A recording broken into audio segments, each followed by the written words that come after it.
Fuck you very, very much. Wow. Did That's a way to Rojan come ever? in. You? Yes, please. I'm ready. Hey, Rojan, I have a Alright. question for you. I may have an Yeah. answer for you. Are we using Sirenscape tonight? Ah, fuck. Ooh. No, we're not. God, is it because I'm fat? Yes. Always. You Well, fuckers. Give me a second. I need to change cameras around. Excuse me. Have you ever hugged a pillow? No. Fluffy, always good.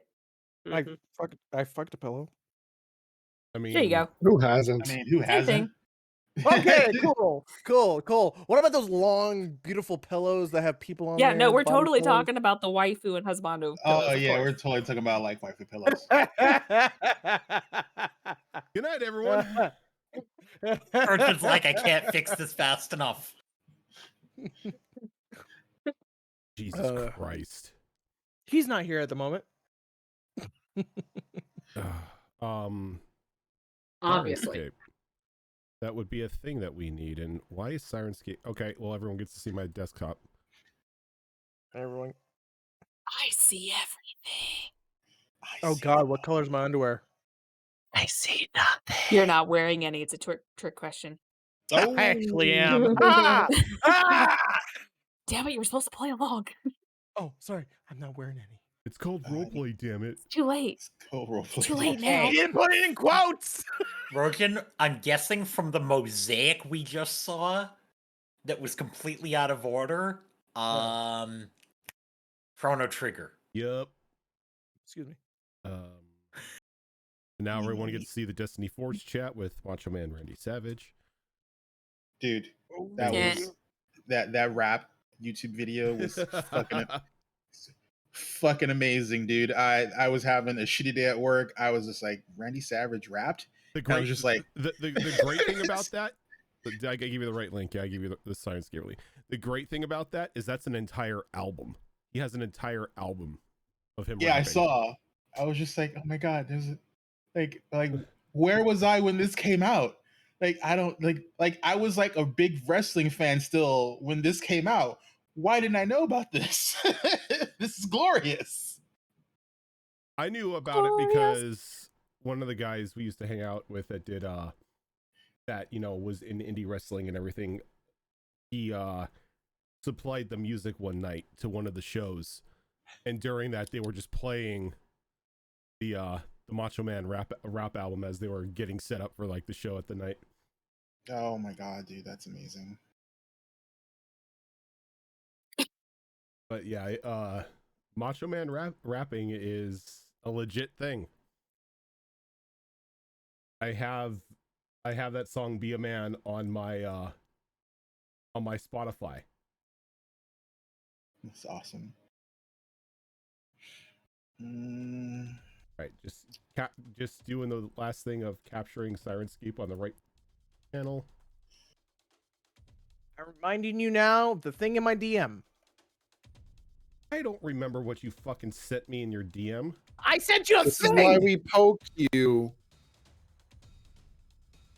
You said remind me next week. It's next week. Okay. I love you. There we go. Now everything should be as it should be. Hostile environment. And right. Where the fuck is my phone? I can look at it that way. Anyway, hello everyone. Perfect. You know, we are professionals and never make any mistakes, and our streams always start on time and all that shit. Wait, are we live?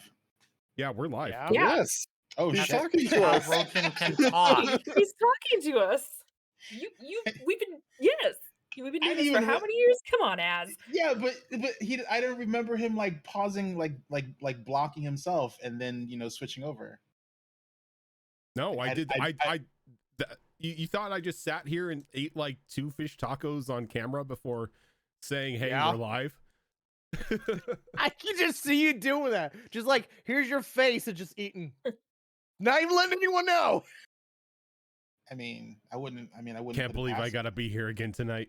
Can I just kill everyone? Just shoveling fish tacos into my mouth. him. Dude, fish tacos are like awesome. My rage just like seething from my eyes. Rage rising. No, but we're live. We're alive. Well, Mia is an innocent being that doesn't get in any trouble ever. Fucking Look, lies. look, everyone That heard is- it. The DM said it himself. No, That is, that's I That's some think he was proper- saying it in disbelief. yeah. yeah, that's some Like- propaganda bullshit right there. Like if I don't think I could press the X button to doubt hard enough. I think that just break my controller without the amount of force I would have to push for that one. Nah, dude, that is like hardcore Russian disinformation. Lies and slander. Well, definitely lies, maybe not slander. A little bit of slander. Yeah, I mean, speaking of Mia being the innocent being that never gets into trouble, last time, Mia got into a bit of trouble, as Mia does. Getting back into Madtown, you had a bit of downtime before you were to set out on the next length of your mission to investigate this supposedly abandoned woodworkers not woodworkers town but lumber town up in the forests. Some of you took this time just to get some R&R, others took care of some personal projects. Some of you went and bought some black market magic items from Ramshackle Tackle Box. But the night wound down and everyone was sleeping peacefully, except for Mia. Mia, because she had touched the severed head of a werewolf, was inflicted with a curse of lycanthropy and changed in the middle of her room inside the inn. Having the good grace of mind or the paranoia, had previously locked her door with some funky blood magic. So the only way out was through a window, which werewolf Mia gladly took and began to flee out of town. After a bit of investigation, the rest of the group followed after. A small bit of combat happened where a few of you were afflicted multiple times by these large psionic pulses. These pulses causing you to see these strangely shaped yellow eyes sort of peering at you from above Mia. Though you were able to seduce her, wow, subdue her. Seduce. Look, it's only it's only episode 12. There's no seduction yet. Yeah, I don't think I was it's paying too. attention. We That's don't okay. know each other well enough. Yeah. You were able to. I don't have a subdue permit for her. that yet. There probably is permits for that. You were able to subdue her, take her back into town, into the healer's hall, where Lady White did a bit of her own funky magic and was able to remove the curse from Mia, as well as cause the mana crystals in her hand and forearm to begin to recede a bit, to where now they're just these little pokes coming out of the skin. She's not entirely sure how exactly that went about, but for the most part, Mia is okay for now.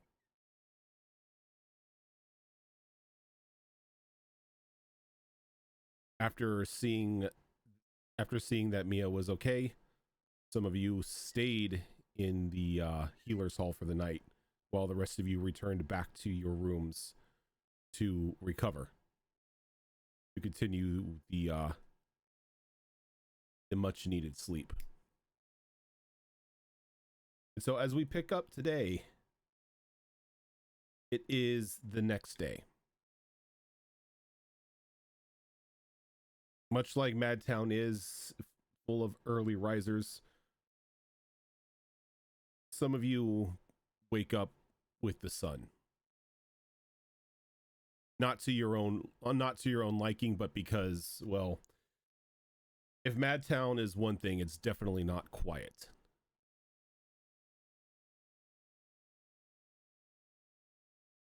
Trying to find my music. There it is.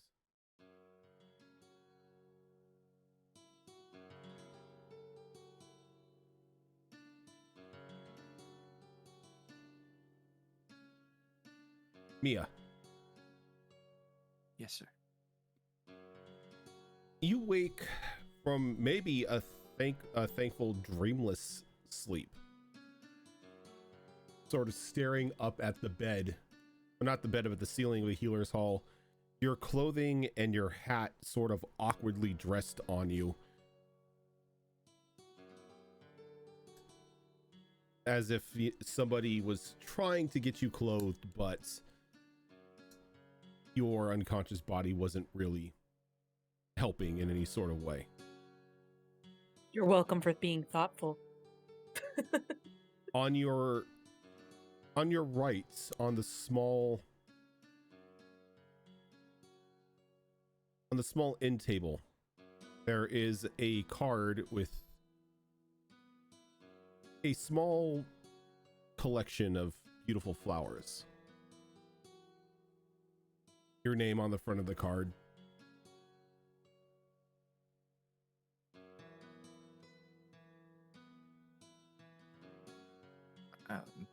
I think she'd probably kind of like bolt upright at first. She remembers going to sleep in her hotel or her in room, and then wakes up here and kind of look around, taking the surroundings, settle down a bit once she realizes she's in the healer's hall. And as you shoot up, you kind of get like small starbursts in front of your eyes. Your body's still adjusting to what had happened the previous night. And you notice that there are a couple of your companions in sleeping in other beds nearby.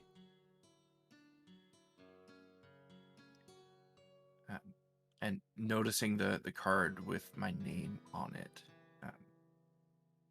I guess first, do I recognize any of the flowers? Are they like regional flowers? Is there anything special about them? Are they just decorative? It just looks like they're decorative flowers from around the area. Okay, so I'll scoop up the card and look at it, see if there's any other writing on it. On the front of the card, it says Mia, but there is definitely writing inside the card. I'll open it up and give it a read. And it's inside the card. It says, "Sorry for trying to kill you. Love, Al."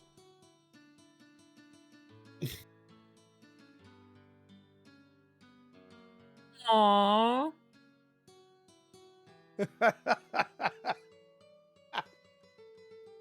Okay. I will tuck that card into one of the pockets of my coat and dress myself more appropriately. The attempt was made, and I appreciate the attempt that was made. I will just kind of fix my outfit a bit. And the other companions that I spotted around, are any of them awake, or do any of them look like they're kind of starting to stir and wake up?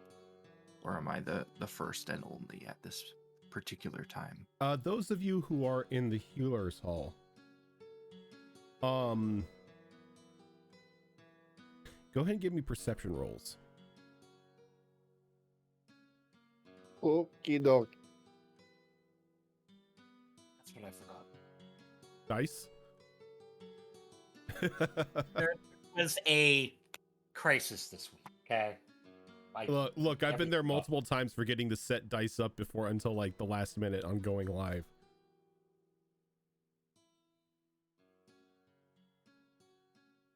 Oh, that is going to be so high.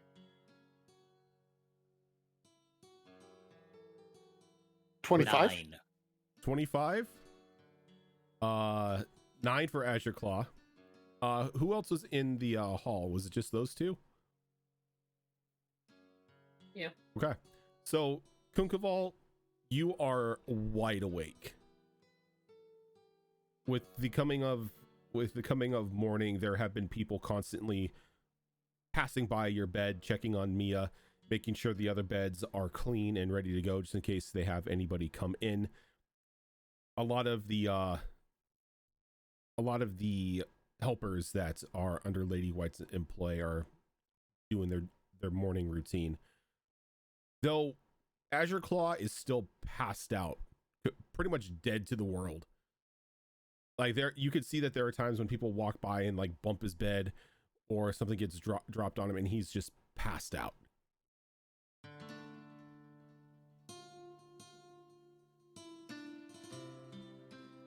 But Kunkaval, you do see Mia shoot up and kind of like look around, and take a look at the card, and begin to like adjust her clothing a bit. So when Mia shoots up, because I fell asleep in a chair next to her, he's going to kind of and fall out of the chair.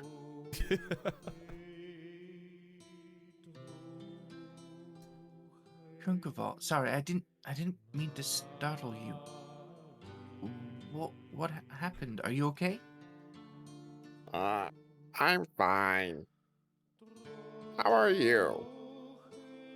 Tired and sore. Why are we here?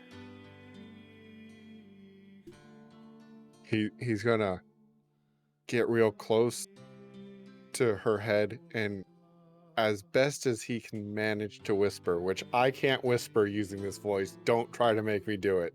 I don't like with that voice. I don't think he could whisper. You changed last night. And then I had to change and chase you with the others. And now you're here. Changed? Like claws and teeth type of change? Yep. That's troubling.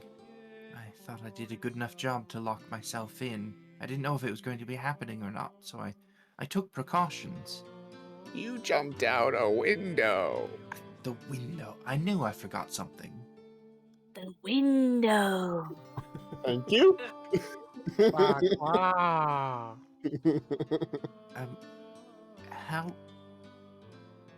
How is Al? Is he okay? Al didn't follow us after you. But he tried to stop us from bringing you here. But we convinced him otherwise. Well, Then perhaps- Lady White put a stone against you, and something weird came out. Could you elaborate on that a little bit? Not really. Oh. Is she around? I Lady just woke up when you did. Right, sorry. Last thing I remember, I was going to sleep in my room, and then I wake up here.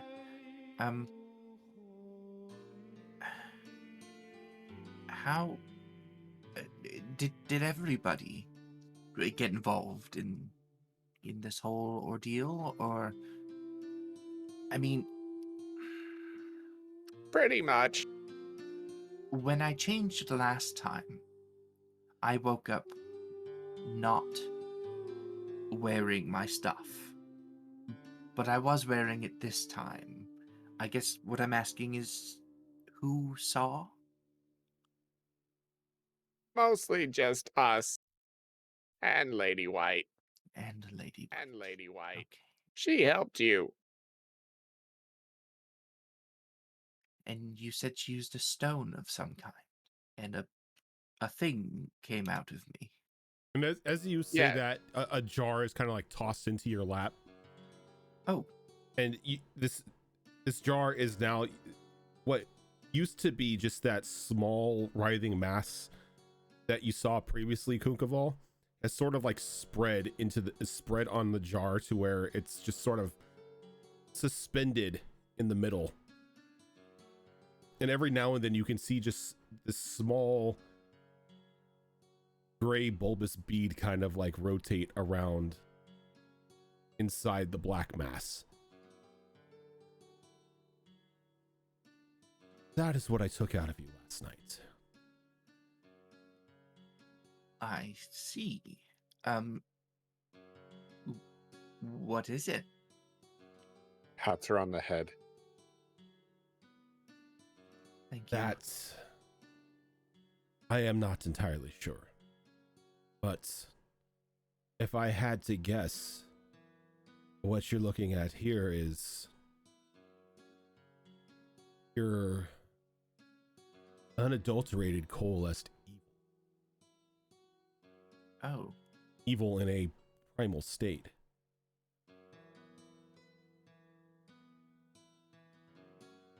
interesting. And the process that you used to extract it. May I ask? How? Trade secret, I'm afraid. The least But you know, the better.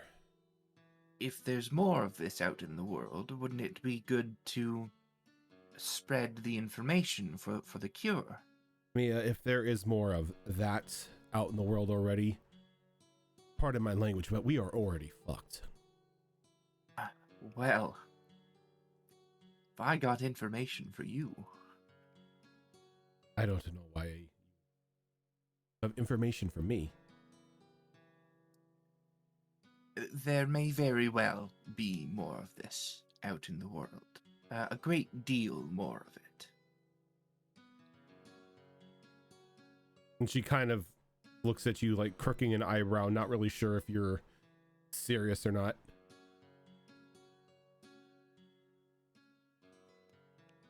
Now, I don't claim to understand how any of this works or how any of it is connected, if it's connected in any way.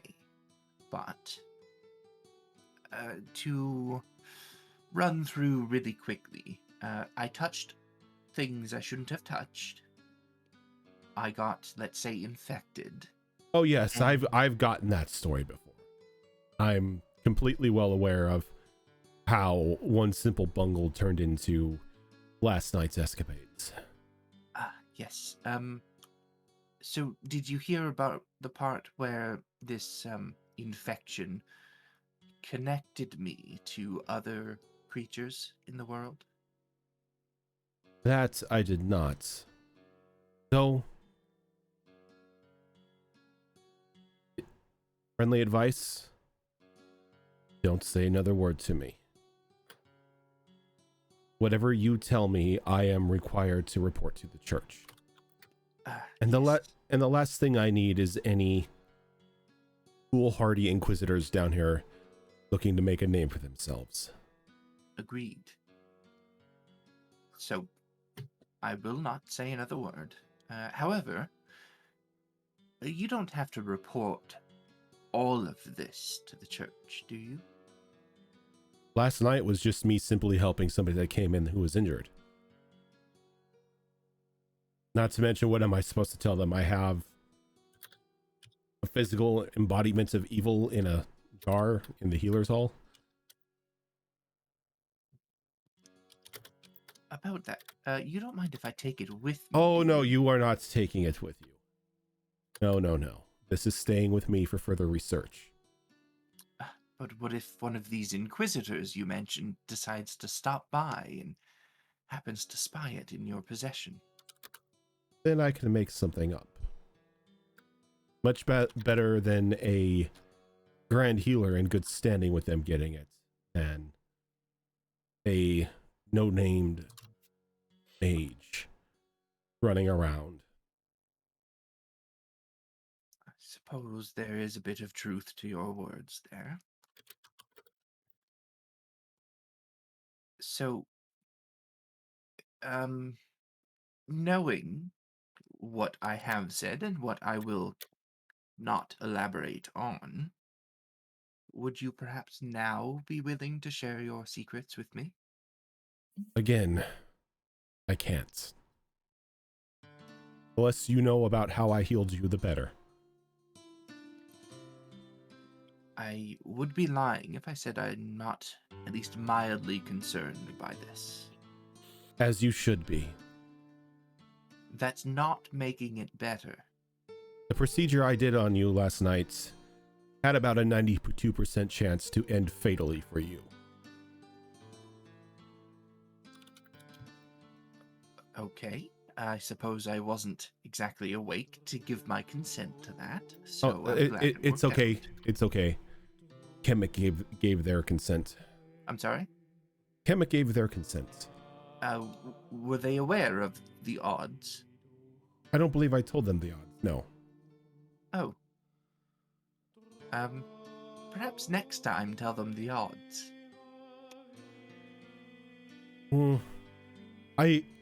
Even if they said no, I would more than likely would have gone through the procedure to begin with. That's very church-like of you. Well, you're in my town with some random curse about you turning you into a savage werewolf. I mean, at that point in time, I have the right to do as I see fit.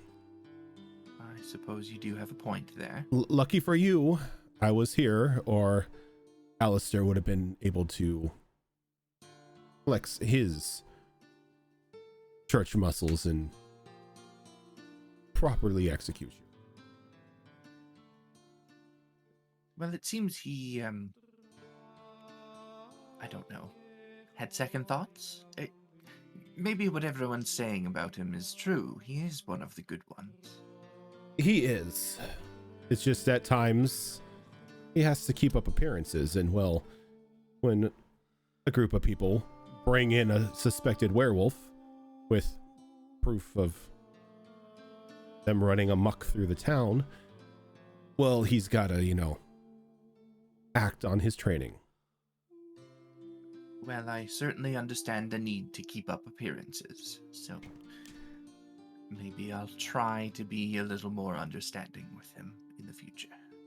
At this point in time, Azure Claw, the voices that you have been hearing in your head repeatedly telling you to free them to bring upon salvation have gotten too much for you to handle, and you sort of jolt awake, your eyes wide. If birds could have a layer of sweat on their brow, that's what you would be seeing at the moment. Just flat out fear kind of running through your body.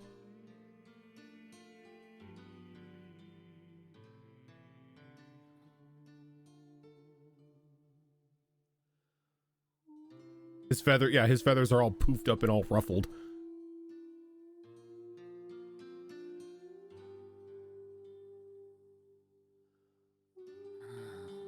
Well,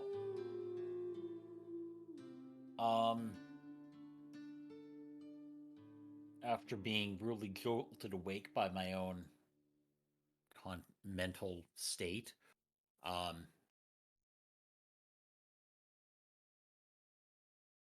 do I realize that Mia's actually awake?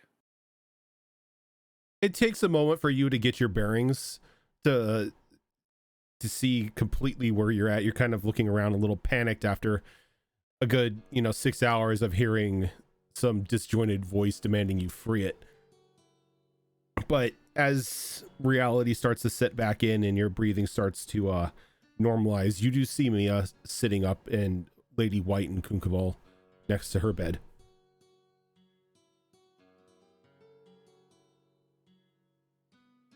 With minor relief that Mia actually survived and wasn't just permanently a vegetable in Old Town or in Mad Town. Or dead. Or dead. Or permanently a werewolf. I mean, things could be worse. I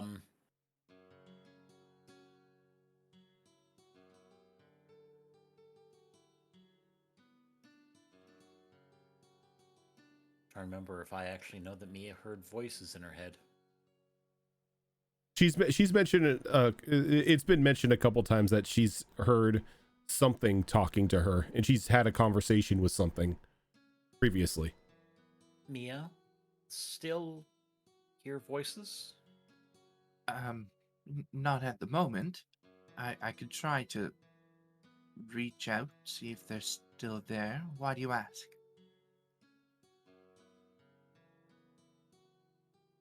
No reason, just concerned. All right. If I hear them again, I will let you know. But I feel relatively okay. I think it's gonna take a bit more rest for all of these aches and pains to go away, but otherwise, I'm not feeling flesh hungry.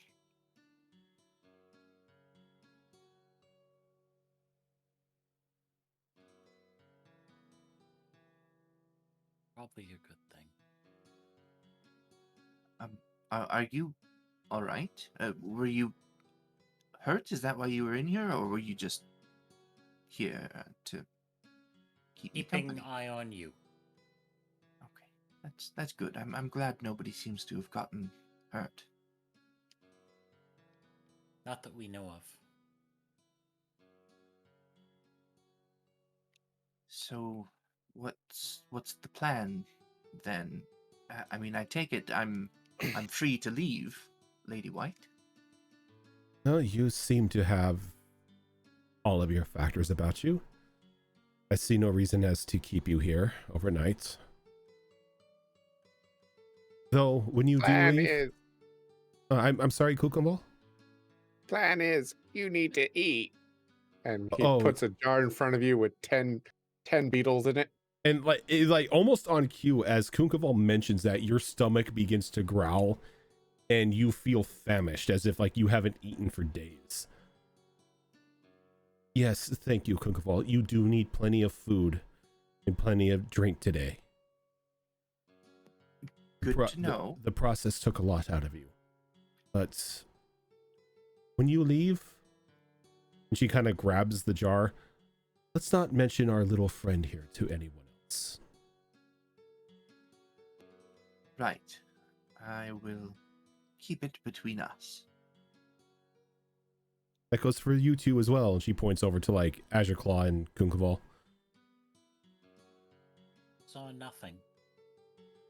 Exactly. It's a jar of nothing.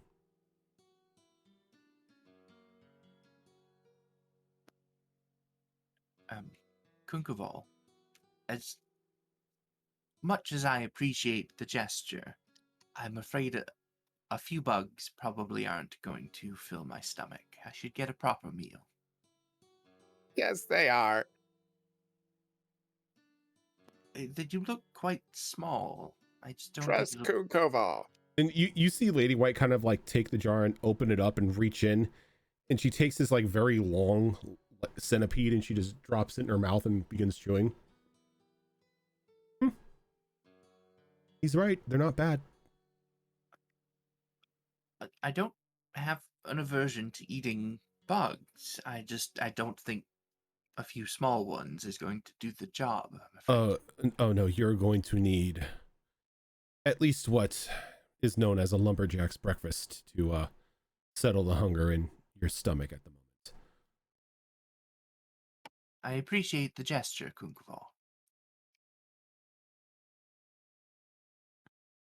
He's going to just shake his head.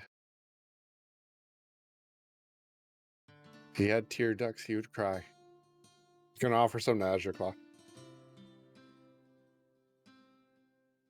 Going to find something plump and juicy in there and take one of those.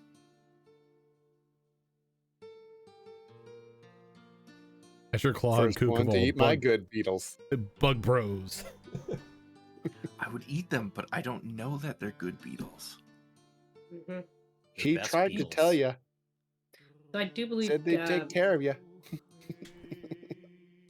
do believe Kimmick left your thermos on your nearby. Yep. They grabbed it out of the room.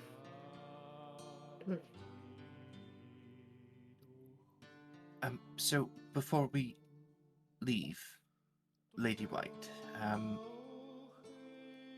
if I encounter more of this thing that is not in that jar,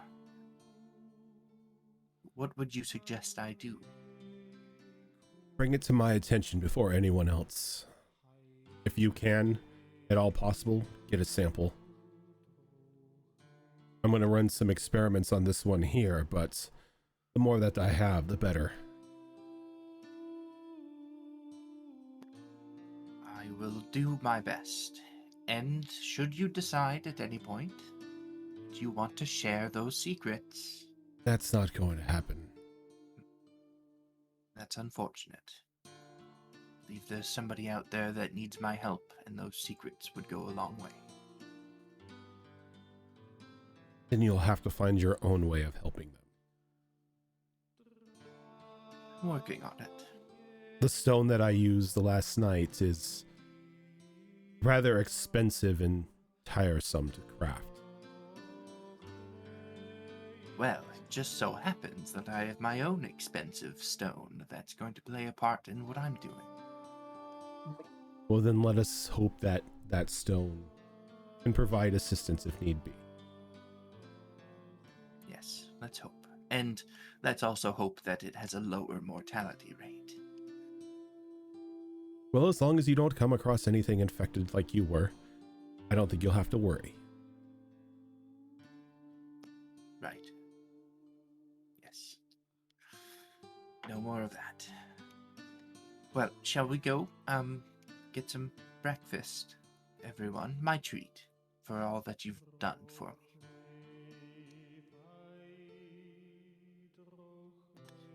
I'll take silence as a yes. Get out of bed, grab the flowers that were on the end table there, and start walking out. I do have to ask, do you redress yourself? Yes, I did that like right when I woke up and kind of Oh, oriented okay. myself. Yeah. I think I missed that. Coat's kind of like on backwards. Oh, and you do notice that when you woke up, that there was a string attaching, like keeping your hat on. That's right. You poked some holes The in little my hat. the and little Yep. chin tied the strap. string. They were tiny holes, Party just small hat. enough for the string. I mean, the hat is kind of frayed to begin with. It's fine. Adds Is it character. an add character? There you go. What drunken goblin dressed you? Whoa, I Our was drunken completely sober. Wait until I am drunk. Yeah, maybe next time don't be sober. Don't let the wizards get drunk. That's never a good thing. No. That is always a recipe for a great time. No, I meant the drink. Only if I can drink with you. I do have disadvantage on con saves against alcohol, though. Oh, that's for a ripping good time. Because apparently, who would have thought geckos don't like beer? Shh, not this goblin. So I'm gonna head to the firelight facade, Okay. get some breakfast. Are you going to get the remainder of your group beforehand, or are you just waiting for them to come down on their own? I'm gonna wait for them to come down on their own. This seems to be like our meeting place. It's where we've met up several times, so I'm just gonna assume they're gonna make their way there as well. Just it's the weekend group hangout at IHOP. Mm-hmm. All right. So for the rest of you Hey, who for good times in college, God damn it. those of you who are at the inn, who are waking up at the moment, are you doing anything in particular throughout your morning routines, or just waking up? I mean, Kemek is not a huge fan of waking up in the mornings. They do it because, more hours in the day for being a nerd.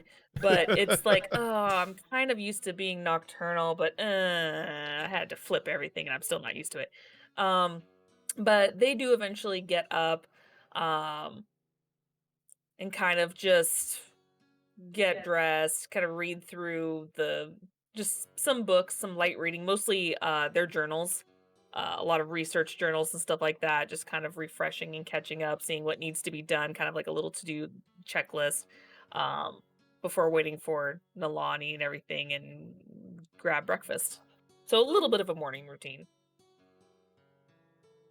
Okay. Sort of preparing their spells for the day. Yeah.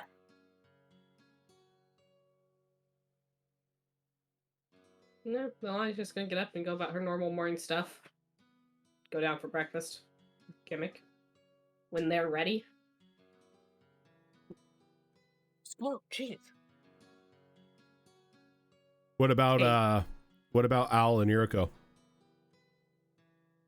Al's just going about his day, you know, doing what he does best. Being the best damn witch cop ever. Absolutely. I heard witch god, and I'm like, what? I said witch cop. I know. He heard I'm what a he wanted god. to hear. Everybody wanted to Exactly. I allow this. Actually, Yuriko wants to do a couple things in the morning. First, she's gonna get up and she's gonna like closely examine her tattoo. Oh, the brand. Yeah, the brand. Sorry, yeah.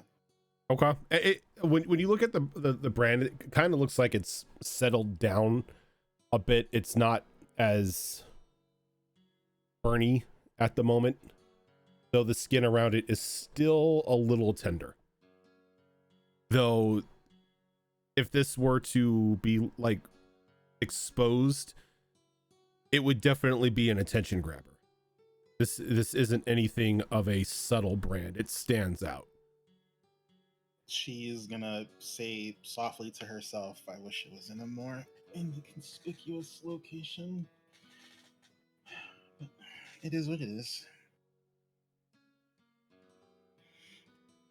And then she is the inn that we stay in. Do they have like a buffet or something or anything like that? They have like Or they have a small, Continental breakfast. yeah, they have like a small like continental breakfast bar downstairs, but most people who end up staying at the Fireside Inn tend to go to Firelight Facade for their meals. because she wants to do some stuff. She's gonna like just, you know, like grab a roll and cut it in half and just basically make like a, an egg and meat sandwich Just or just a, something.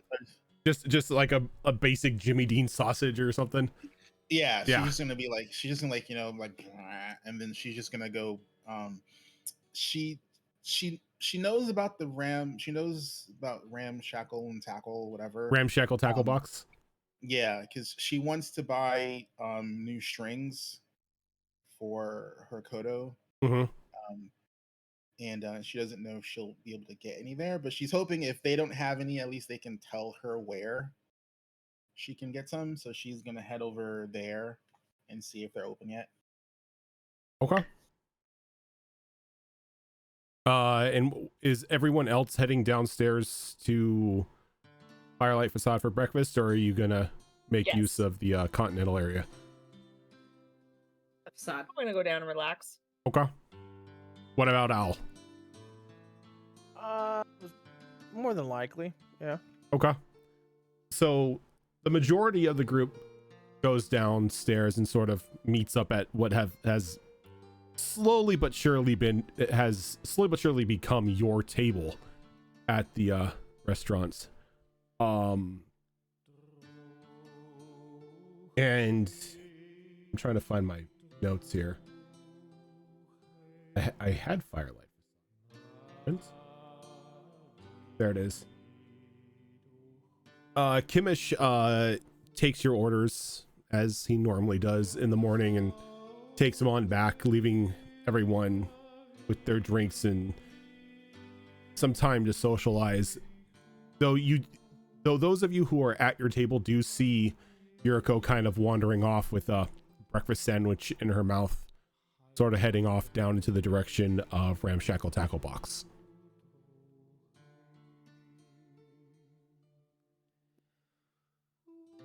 Does she look close enough that if like I whistled really loudly, it would get her attention? Oh yeah, most definitely. Firelight Facade is a completely open area, so there isn't really much of anything to drown out noise. I will whistle really loudly to get her attention. Okay. And if she looks over, I'll just kind of like wave, like "come here" type of thing. So she hears the whistle and she just turns around with just a full bite of sausage sandwich in her mouth. Yuriko is not really ladylike if she doesn't have to be. The sandwich is kind of just like hanging out of her mouth. Yeah, she looks over and sees the whole group, and then she just goes like, I gotta go that way.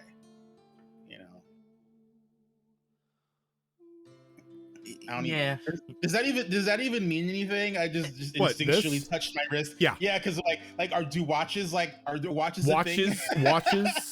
Watches in Odag are a thing. They are an artificer creation. Artificer, Okay. yeah, We I have- have one as my spellcasting ability. Yeah, we've seen Pocket a watches. watch Yep. before. Yeah, I know. I just wasn't sure because I knew there was a pocket watch. It was like my brain was just like, oh yeah, that's like the universal symbol for I got a Yeah. book. No, but Just the Artificers College has produced a variety of timepieces for personal pieces for people to carry. Some of them on their wrist, others are the traditional pocket watches, others have a lot more flair to them. go Oscar. Yeah, it's my spellcasting focus is one of those pocket watches. Yeah, so she just keeps heading towards Ramshackle.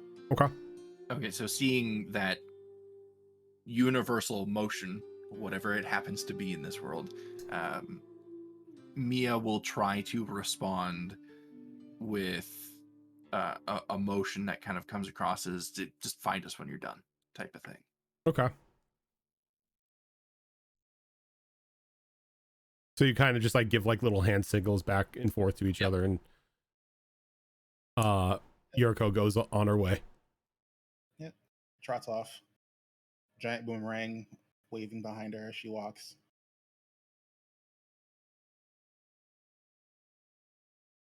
Wait to do anything with Mia if Yuriko wants to do stuff. Okay. So yeah, we can do Yuriko first, as she's gonna head on over to Ramshackle Tackle Box. And as you get closer to the establishment, the door is kind of wide open, and the smell of like heavily burnt bread is kind of like emanating from the outside or from the Did you inside. just say heavenly burnt bread? Heavily burnt bread. Oh, heavily. I thought you said heavenly, or heavenly, and I was like, yeah, you would. wouldn't you? I may enjoy the taste of burnt bread, but I cannot stand the smell of it. Ooh, good to know. It's like you and popcorn. Yeah, I like to eat it, but I can't stand the Yep. smell. It's nauseating. Yeah, so she's gonna go in and scrunch her nose. Hello. I think you have something on the stove. We're in here. No, I tried this blasted new invention that I got in, and I'm still learning the ins and outs of it. Does he have a toaster? He has a toaster. There, you see this strange metal box with like various dials on it, and these two slots with these jet black pieces of burnt toast. I mean, these are now nothing but carbon. What is that? Something that's supposed to make toasting bread even easier. I don't get it, but it came in and I thought maybe if I can get this down to a science, I can replicate it or maybe sell it to good people in town. But it seems this thing is only designed for, kind of takes a piece of bread and clunks it, or the burnt piece of bread and clunks it on the countertop. It's only good for making petrified wood. Are you an artificer? No, but I have contacts at the college, and one of the many departments that they have is to make simple life easier for people. This is one of their new doodads, and well, I think I'm gonna have to send a report back that it doesn't do anything but, again, make petrified food. When the train's running again, I wouldn't mind sending that message for you. I actually need to speak to someone at the college. Well, that would definitely save on postage fees if you wish to assist me. That would be grand. Once the trains get up and running again, come see me and I'll give you a full detailed report on this this monstrosity of a creation. I'm sorry, what's your name? Oh, that's right. You don't know me. You happen to know my brother.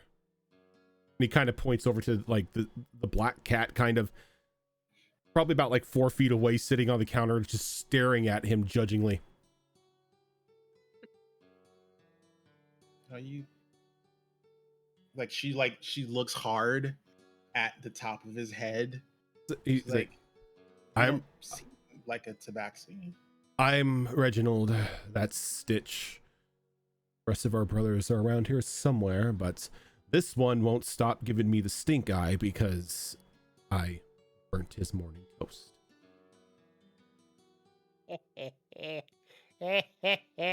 Okay. He's Reginald? Yes. And the black cat was who? Stitch. I only write it down when I interact with them because otherwise... Otherwise, you get a long list of people you don't even know who they are. Yep. Well, hopefully you do get to figure it out. Do you perchance carry musical instruments or things to repair them? You know, I think I do. What exactly are you looking for? I need new strings. Strings I do have. And then she takes she carefully whips the boomerang off her back and plants it solidly. They need to be about yay long. Oh, that's not an issue at all. And kind of goes underneath. He pulls up a small cylindrical like device. And he turns around, he opens up, and you can see that there are strings of various length. Oh. He goes, this should do what you need. Is it a single set, or does he just have spools of it looks like they're multiple spools for the various chords that you have on your instrument.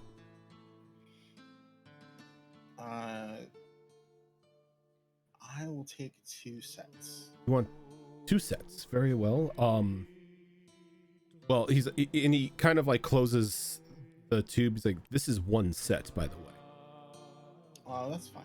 I'll take another one. And any resin if you have. I'm running low. Oh, we have strings and resin galore. You think we would have a multitude of bards who come through here, but once again, my brother and his genius marketing plans have fallen through. He reaches down, he gets another tube and gets you a few things of resin. You're actually doing me a kindness taking this off our hands. It clears some space. All in all, it's going to be about 30 silver. Okay. She actually has that without having to take out an object of art to sell. She doesn't have to use Reginald is happy that you don't offer to trade him anything.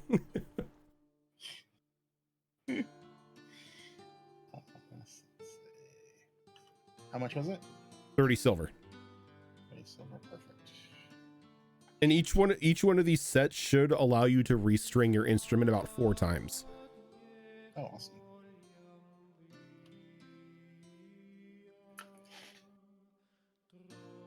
And that's really all. Is there anything that would catch my eye?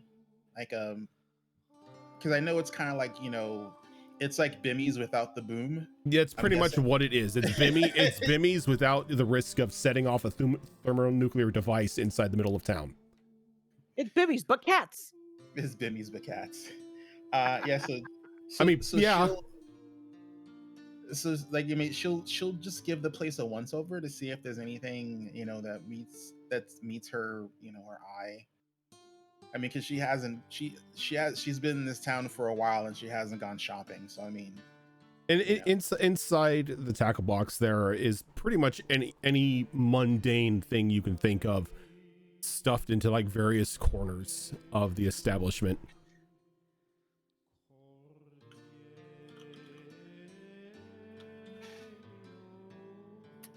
No, Zorro, no.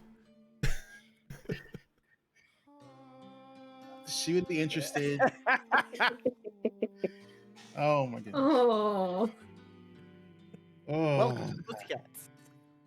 You guys are Alright. terrible. you're Alright, terrible. that's it. No Are cam. they dolls? Going no Pussycat cam. dolls.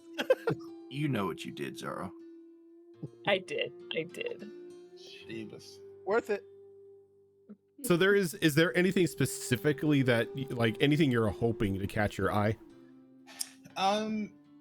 Anything that's like because she has appraisal, so anything that's like a bauble or something that might catch her eye, or because she also does calligraphy, like if there's maybe like a nice writing set or something like that. Go ahead and give me. You can either do an appraisal check or you can just give me a flat out investigation. It's the same either way. So that's a 20. Fuck yeah, bitches. A natural 20? Natural 20 for 22. Nice. So you kind of begin to like peruse the various rows of just jumbled mess. And you do come across a rather old manuscript. Ooh. The binding, like the outside is just this dry, cracked leather. Nothing on either side to like tell you what it is. The pages look like they were made and set in this book by hand. This wasn't done in any sort of professional manner, as the pages are all oblong and zigzagged on top of each other. This almost looks as if it's somebody's old journal. Ooh.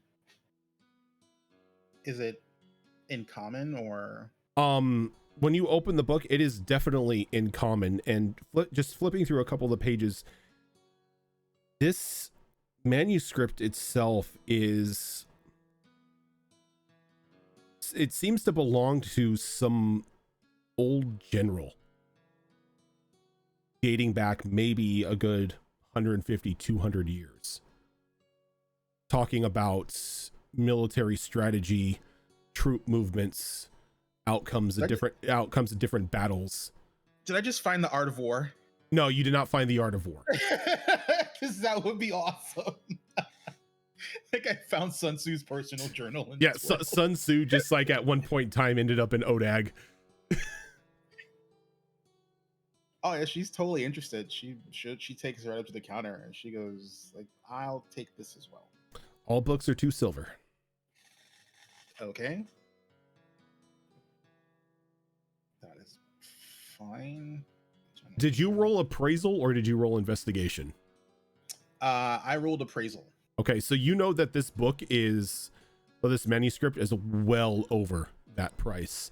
Like if you were to sell this to a collector, you would easily get about 1,200 gold for it. Oh wow. This is not only a work of art, but it is a piece of history. Heck yeah. I think she will gladly pay the 2 silver. And she will thank him and she'll, put it in her like personal little pouch thingy until she can put it someplace safer. And then she'll ask, do you know if Bones is the only one in town who would be able to have magical gear? Or is there someone else in town? You're looking for... She's gonna presume everyone knows Bones. Kind of like looks around. Well, if you're looking for any sort of hush hush magical gear, we have a fine selection downstairs. Well, that sounds more than what I was bargaining for. I'll gladly take a look.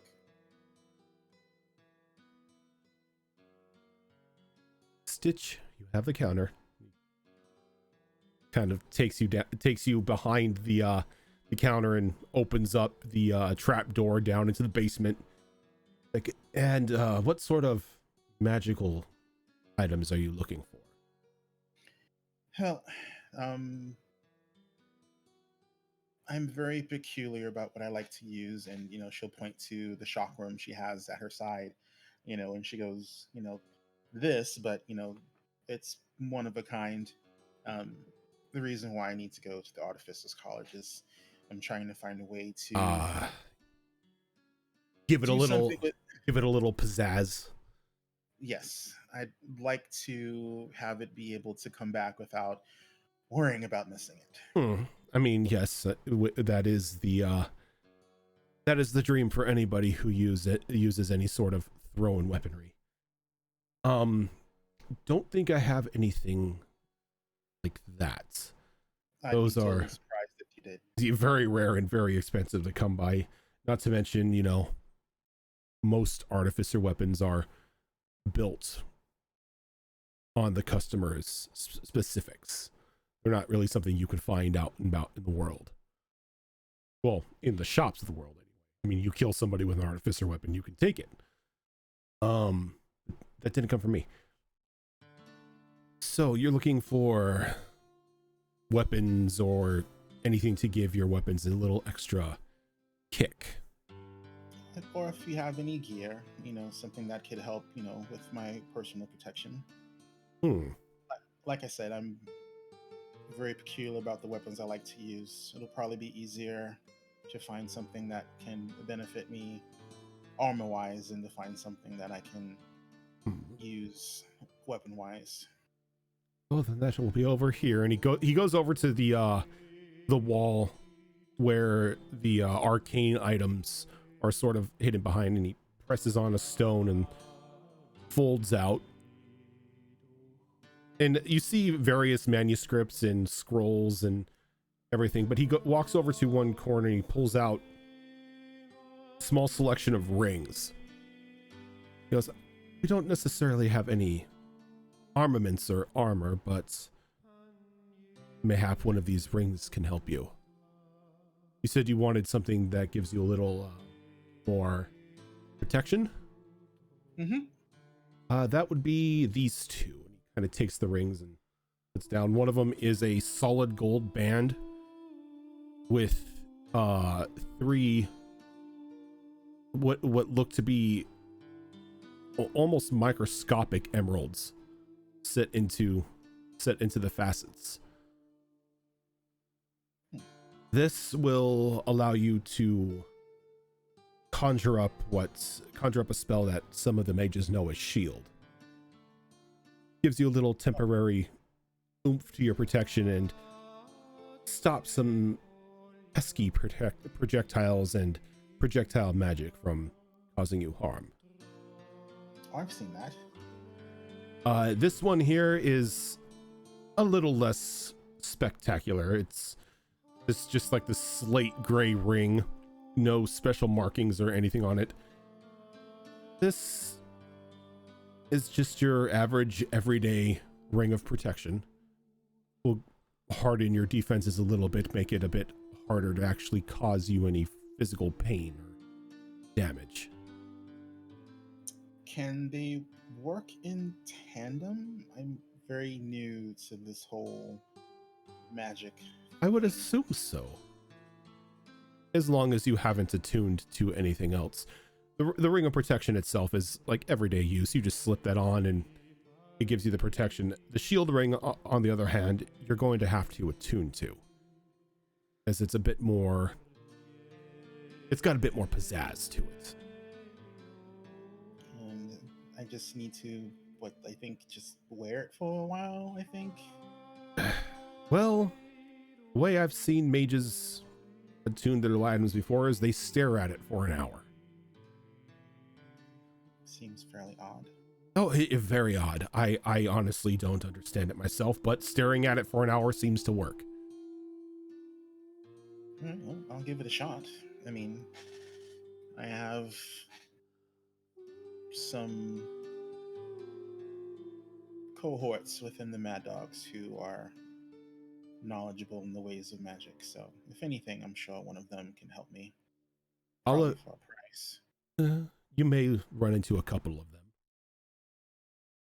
Now, the shield ring itself here is going to be 3,000. Ring of protection, that's a cool 1,200. So 3,200. What? Let's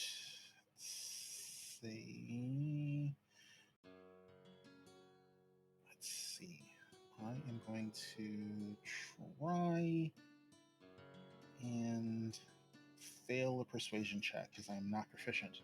Yeah. But I'm going to pull out one of the 2,000 gold pieces of objet art and go, what about one of these? And hopefully his appraisal is worse than mine. He kind of that's not horrible.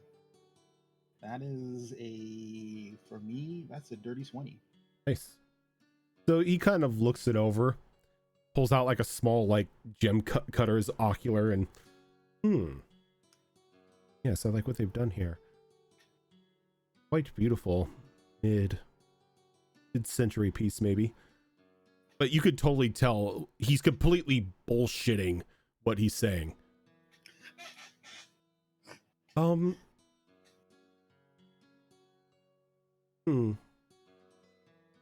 Yes, I can say take this and 500 gold and we can call it even. I would need to cash in something of value to get the 500 gold. What do you mean? Well, I have several of these pieces, but I've only recently come into possession of them, and I haven't had the opportunity to liquidate them. Well, you can liquidate them here. She'll pull out a second one. Okay, he passes the appraisal check on this one. He's like, okay, that one right there is a good 2,000 gold. I can so set that aside for liquidation. So all in all, with this 500 gold from that, looks like I'm giving you 1,500 back. Oh, that sounds like a deal to me. And he kind of just drops the rings in your hands. Like, let's go back upstairs and I will get you that money. Again, if you're caught with these, didn't come from me. Oh, understandable.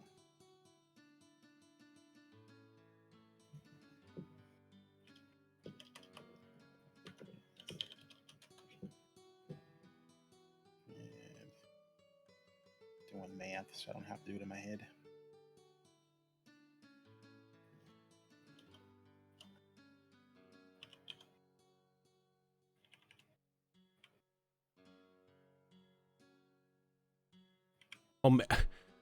Man, Rosa's suggestion, can you imagine like an Extra Life donation thing to where you guys get gold? Oh God, please no. Nothing would get done because we'd spend all of our time shopping. Don't do that. The wizards would spend it on spells and books for days. Yeah. Have you not? Yeah. Have you not watched our shows and what happens when we like go shopping? We are wizard rich. Yeah, wizard rich, exactly. Yeah, don't do that to us. Nothing would get Best done. way to keep a campaign on track. Make sure everyone's broke. Make sure everyone is poor.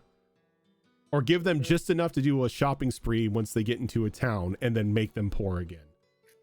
Yep. Intentionally Isn't that how it's keep always your supposed to be? intentionally keep your group broke. So she'll put the rings on, but she'll turn them, she'll turn them band side out. So So the that way- ring of protection is, no matter what you do, it's just completely slate gray ring.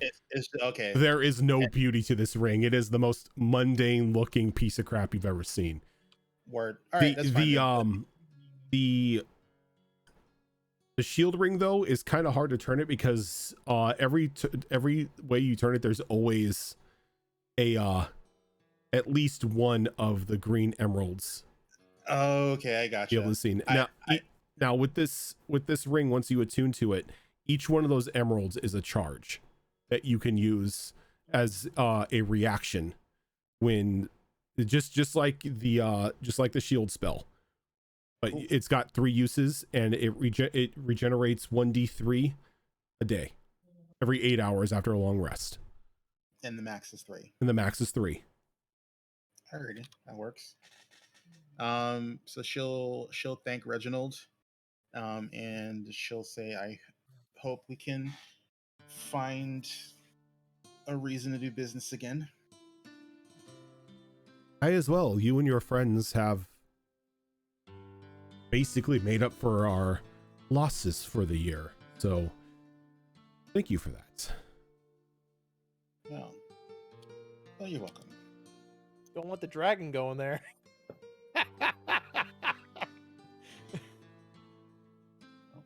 I am going to get some exercise and stare at this ringleader for an hour and see what happens.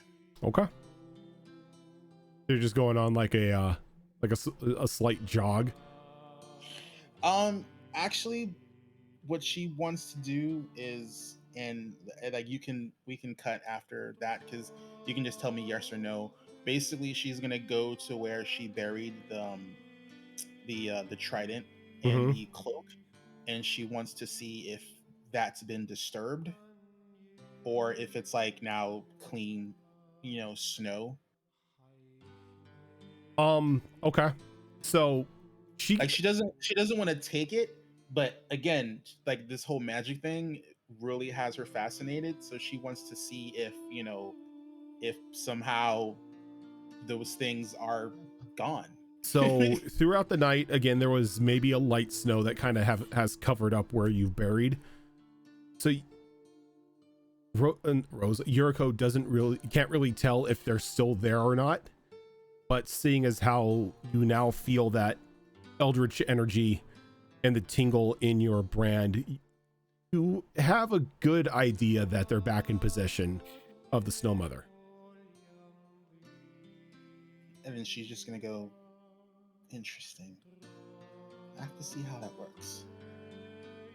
And then she's going to just turn around and just, head back to town. Okay. And she'll probably not go straight to the eatery, just because she just doesn't want to deal with the whole party in the morning. But she'll probably just go to the madhouse and just go to the training ground and just practice. I want to basically start a project clock for getting expertise in athletics. So that's the okay. that's the impetus So for that. Expertise in athletics will be 75 ticks, because that is putting yourself through a ton of strain. She is totally fine with that. Okay. And you're pretty much gonna spend the remainder of like the morning while everybody is out gathering what they need to and eating, doing this? Yeah, unless someone, like, she's not trying to hide, she's just, she's not in any rush to find the party, especially since we don't have any direct mission orders from Den Mother. And I'm pretty sure, Well, you do have the mission to head north into the forest to investigate that the old logging camp. Were we heading out today though? I don't think we were heading out today. Well, the plan was to head out. The plan was to head out today. Well, actually, the plan was to head out yesterday, but you spent most of the day doing your things, and then, well, werewolves happened. Yeah, But yeah, that's why she's just like, like Mia looked like a bloody mess. So she's just like, in her mind, they're not leaving today. So if anyone needs her, like she's pretty sure they can find her easily, especially, okay. The chick with the fox mask and the giant boomerang. So go ahead and give me a D6. Go ahead and roll that.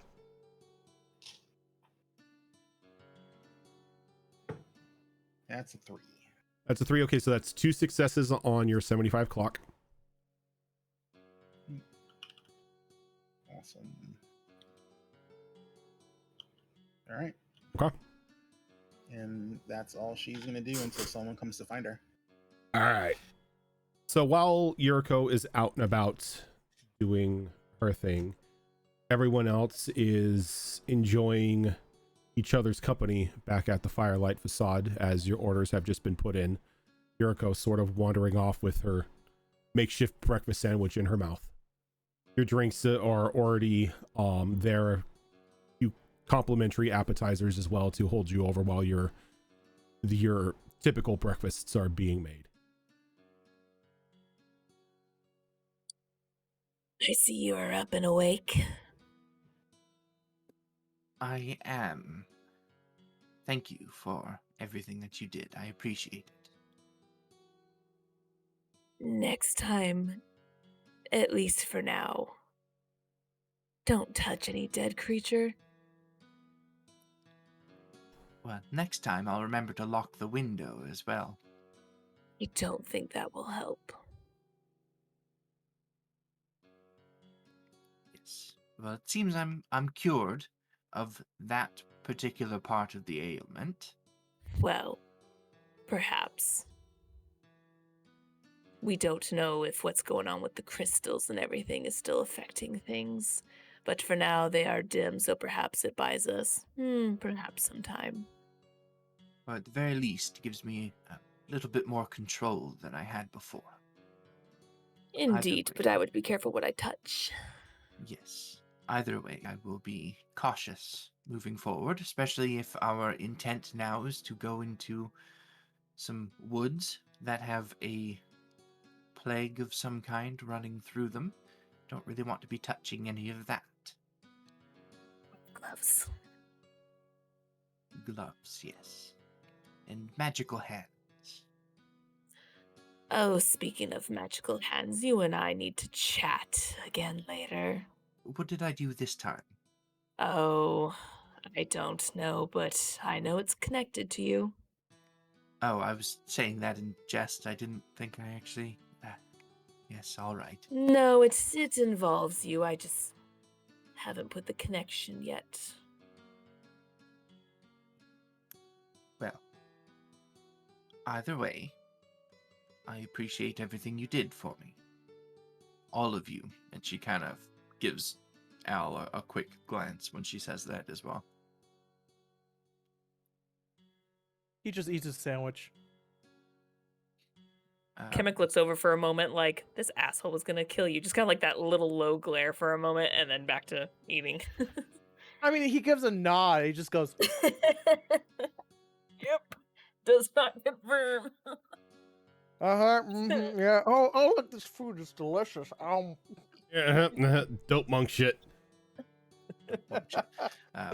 So Mia just kind of like pulls out her pipe and stuffs it with some herbs and lights it up and leans back and looks at the rest of the group. So what's the plan then? Are we heading out? Head out. We probably should. The sooner rather than later. It will take about 2 or so days just to reach the dam area. Just have a quick stop to make. I would like to stop by the blacksmith before we head out. I would as well. My armor makes quite a bit of noise. So would you like to join me? Yes, I would love to. Anyone else favor a trip? I just have to quickly make a stop before we head out.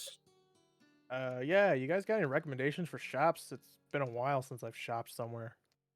Tackle, box, rackle, ramshackle, There are stitch, cats. They run it. stitch. Cats. You know which one they're talking about. You know of Ramshackle Oh, Tackle okay. Box. Okay, It's okay. the Just give them a few ramshackle baby moments. tackle. Where the hell did you come from? I was sitting right over there, and now I'm over here. Stop doing that. Put bells on this guy.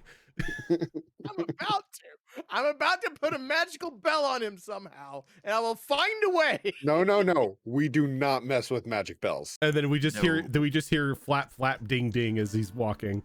Oh God. Flap, flap, ding. Except Flap, the ching, ding flap, ching, comes flap, from a ching. different spot every time, because it's our luck with bells. He teleports every time it rings. Flap, flap, ding, ding on the trolley. Fine, I'll go to that masturbate and tackle thing, whatever.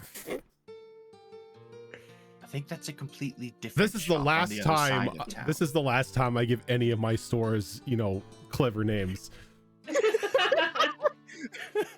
I think it's clever. It's punny.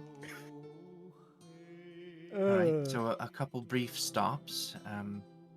Do we want to head out today? Is that the consensus? Would like to. I only have the 4 horses, so if Probably we need more should. than that, one of y'all have to pick up some. Dead Mother did inform some of you that you would be given access to a guild carriage and some of their horses in order to shorten your travel time. We can attach my horses to the carriage too. Oh, that's right. We had some supplies being delivered to that cart as well. Mm-hmm. Try not to kill the horses. No promises. I love how you both said it. We're wizards. We're on the same wavelength. Magic, It's a magic, wizard thing magic. you wouldn't understand. Magic, magic, magic, magic. Let me check something here. Rackle. What are you checking? Himself out. See what size. Do tents come larger than 2-person tents? Yeah. They technically go all the way up to what a commander's tent would be. That would be able to fit like a large table and a decent sized bed and chests and everything inside. It's like a war tent. A war tent doesn't have any of that stuff, but he wants one of those.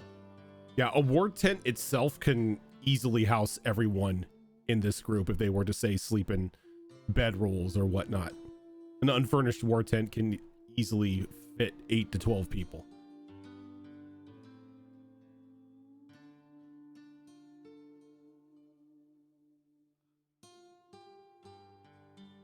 No fighting in the war tent. So, after your meals and everything, I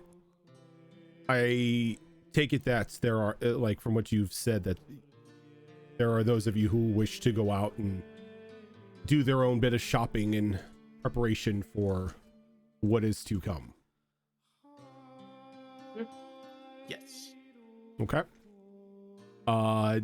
Doesn't matter who, just someone start us off. Start off with the blacksmith. Sure. Oh, that works too. Blacksmith. Okay. So it's not hard to find the blacksmith. You like, as the amount of time that you've spent in this town, from sun up to sundown, you have always heard somebody working on an anvil, and you can hear the blasting of a forge every now and then.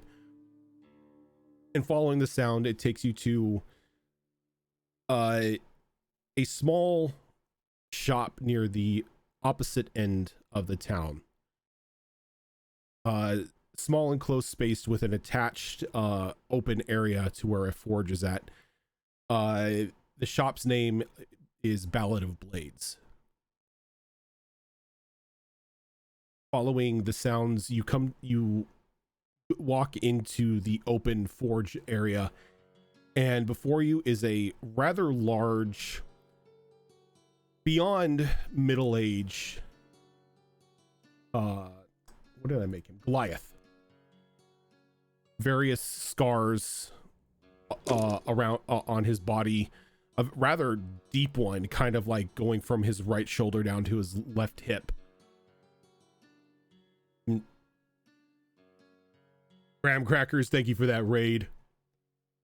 And when he turns around to give you a smile, you can see that his left eye there's just scars from like the top of his bald head down to where his jaw would meet his neck.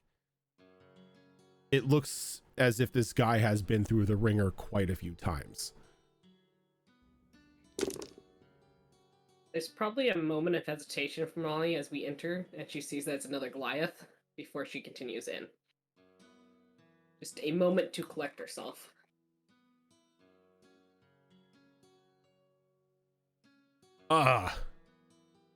Wondering when all of you would be making your way here. Can't be renowned heroes without your weapons. Don't know about renowned. I don't think we're quite there yet. A bit of the dogs have been talking about you. How you They didn't. how you all handled yourself against the werewolves and have been helping the town immensely. So as one of the local residents, a heartfelt welcome and thank you for everything you have done for us so far.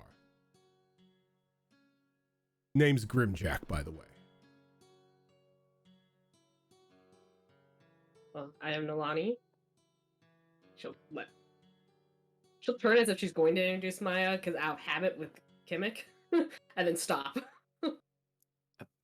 Mia, nice to meet you. Hey, Grim. How? You finally decide to get something other than your hands? I've been trying to convince you to allow me to make you something custom, but you always talk about all you need is those two hands to bring justice to the world. Hold on.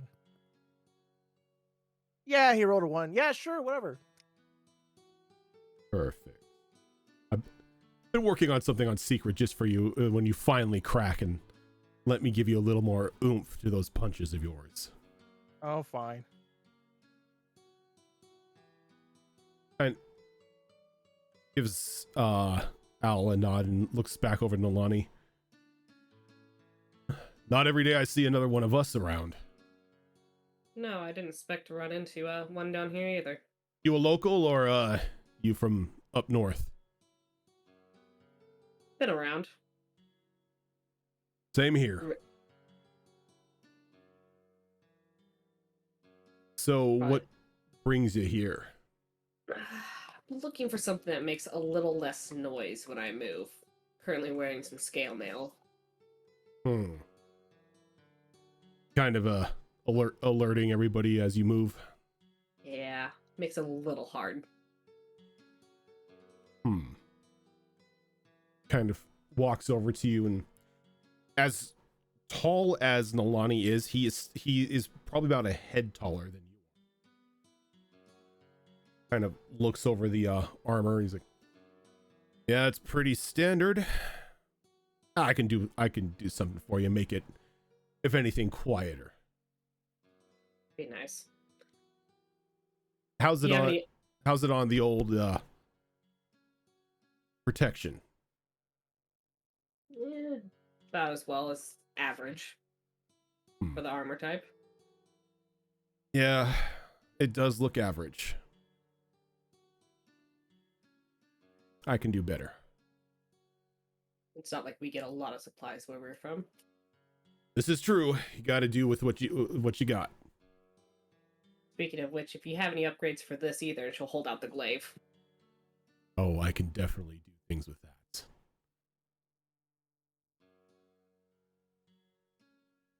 So I can definitely make some tweaks to the scale mail here.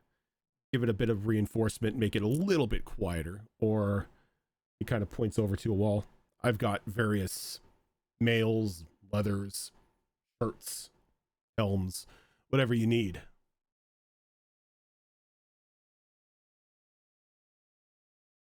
For the glaive here, I can hone the edge a bit, make it a bit more deadly. Alrighty. How much will all that run me? Well, are you looking for any sort like, are you looking for me to upgrade the full kit here, or are you going to purchase armor on top of it? What if I purchase a breastplate and let you upgrade the glaive? Well, breastplate, everything here is above average. Gives a bit more defense than your everyday work. You look at the breastplate here. Breastplate's probably a good 300 gold. Putting an edge on this is gonna be like another 4.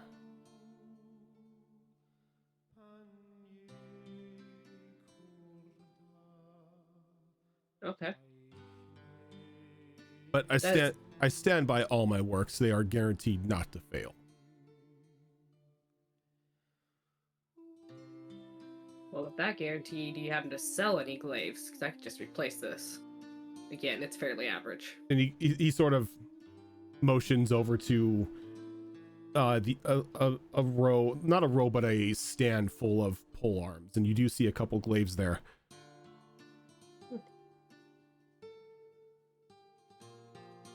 Alright, I will take a glaive and a breastplate then. Okay, so one of those glaives is going to run you about 400 or 500.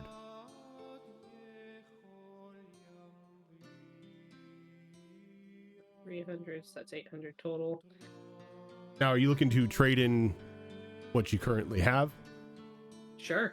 Okay, so let's go ahead and knock off a good, say, 75.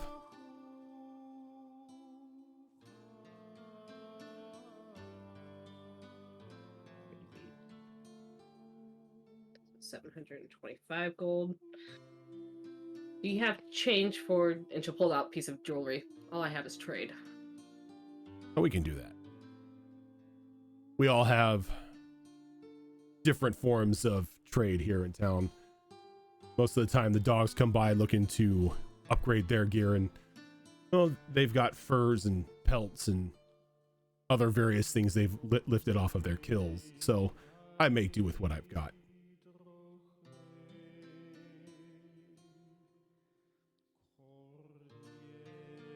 I'll go ahead and trade him one of my pieces of jewelry and take Okay. the change. All right.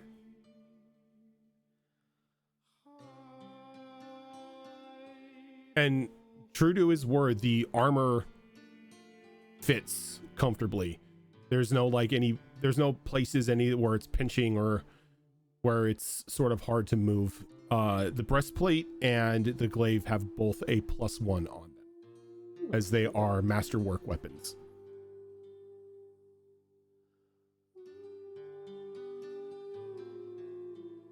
Awesome. And you're Mia, right? Yes, that's right. So what can I do for you? Well, I'm looking for something a little less martial. I often find myself in a situation where I need to read very quickly. And she kind of pulls her jacket back a little bit, and you can see a harness around her that's holding a book at her side under her arm. But undoing all of these buckles just to get the book free is a bit cumbersome. I don't suppose you have any sort of, like, quick release mechanisms. I deal with your kind sometimes, and yes, I do. Wonderful. He walks over and he opens up a chest and he brings out this very fine leather harness that's what looks like it's got slots for 2 books on each side.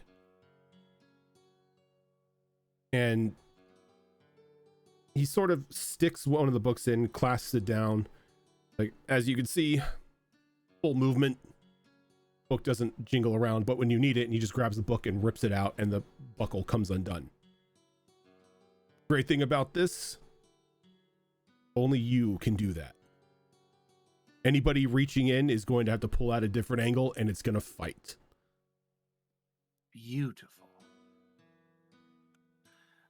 I don't suppose you'd be able to make a custom piece for me with similar mechanisms. And when you say custom piece, he grins. Custom pieces is what I... Wonderful. I'll put together a schematic, let's say, for you. Or maybe I could get one of my companions here to bring the original piece and you could just replicate it, but with these mechanisms of yours. I can do something like that. Perfect. I'm very interested in taking that other harness with me today, though. How much are you asking for it? This harness right here, 200. Done.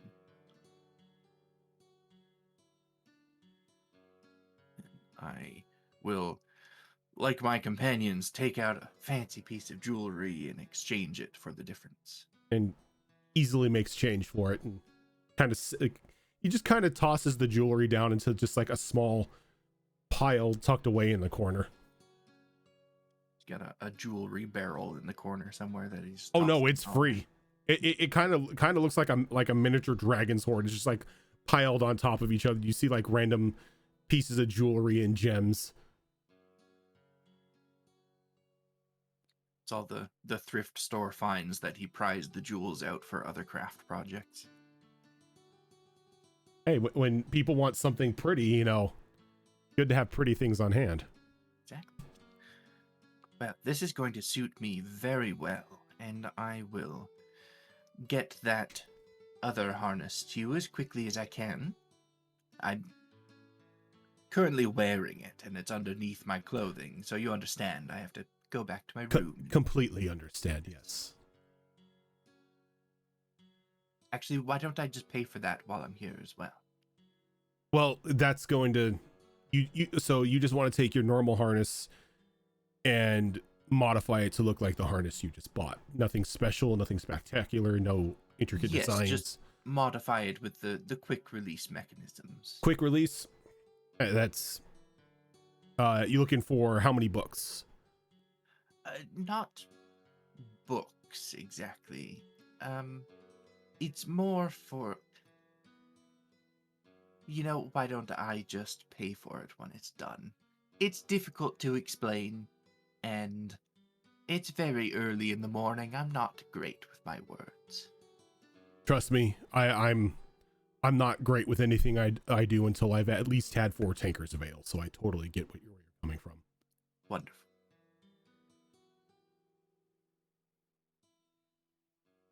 Hello. Oh, great. Yeah. I've been working on this for a while. I'm never going to hear the end of this. Yeah, he go ahead. Picks up this very intricate, very beautifully crafted silver chest, sets it on the table, and pops it open. Like a look of joy as he opens it up, turns it around with you. And inside are these, what almost look to be gloves, though in a very simplistic fashion, as your hands are still exposed, but your knuckles and the top of like the back of your hand and part of your wrist are covered. Okay.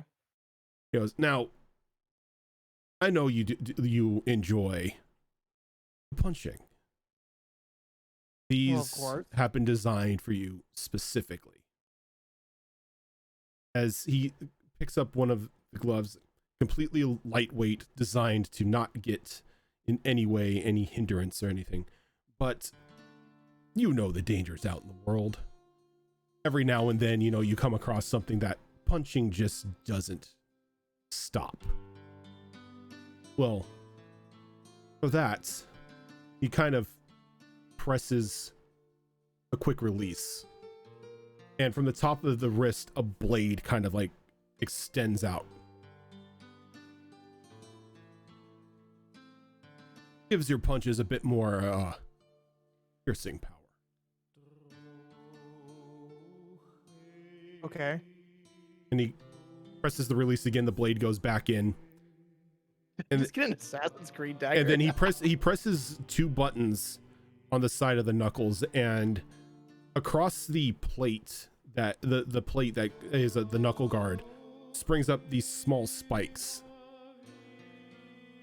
A little extra oomph when you need to, well, clock someone's lights out. Okay. These are completely lightweight, as I said, won't weigh you down. Prime if you want to take these to your artificer friends and upgrade in any sense.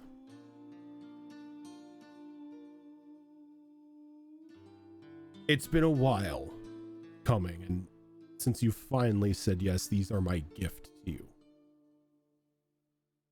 Oh. So, Alistair, while you are wearing these knuckles, Yes. They give me are- just a second here. they are +1 masterworks. But but with the use of the blade, it turns your attacks into from bludgeoning into piercing, and it increases the damage die. Just simply using using these knuckles, either just with like the spiked ends or the blade itself, increases the damage die by 1. So if you do a D4 damage right now with your punches, it now does a D6. Cool. So blade is slashing, spikes is Piercing. Spikes is Okay, piercing, and then the flat and like just the flat knuckle guard itself is still bludgeoning. So pretty much it's all around. I could do either piercing, slashing, or bludgeoning. Yep. Correct? Okay. And up dies. All right.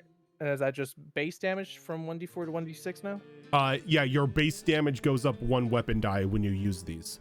So whatever your unarmed strike is at the moment for a monk, or whenever it increases, it will increase a weapon die with it as well, as long as you're using these knuckles. All right. I will now change that to 1d6. Awesome.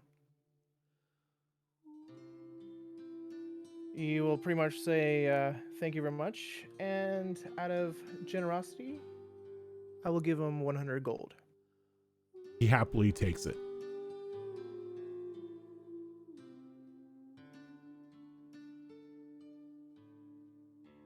While everyone else was doing their thing, do I see a dagger as well in here? Oh yeah, you see various daggers, short swords, spears, pretty much any weapon you can think of. He's crafted at least 1.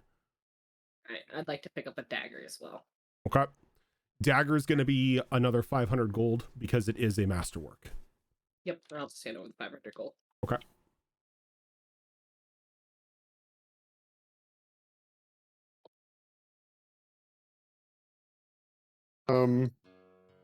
Kuval will take off the shroud of rags, and beneath them is hide armor. He'll just kind of look up at the guy.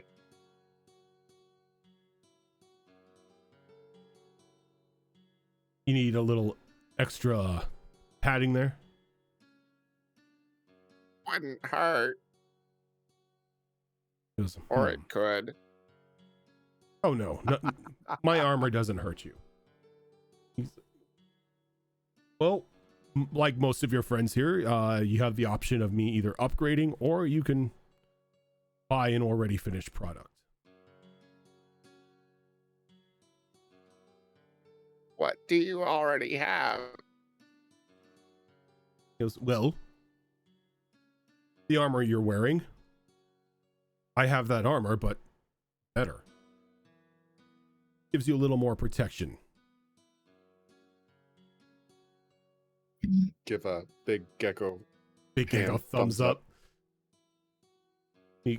motions over to like an armor rack, and there are armors that are definitely designed for smaller folk in mind.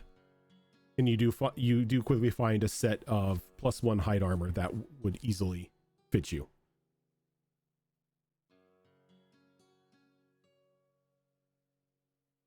How much? That base one there, 500. Okay.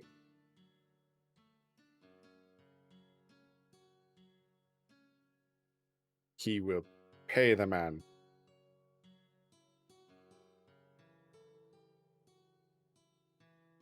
Okay.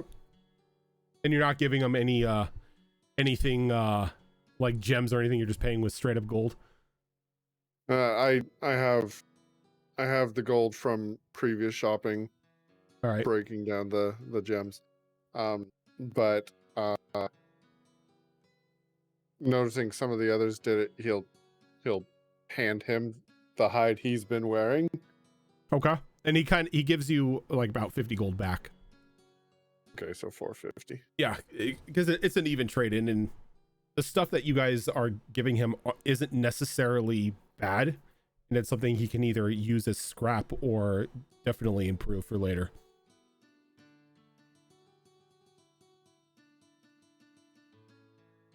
I am a high AC druid. The hell. Kind of makes you wonder what you're going against next. Don't say that. My Right. AC hasn't changed.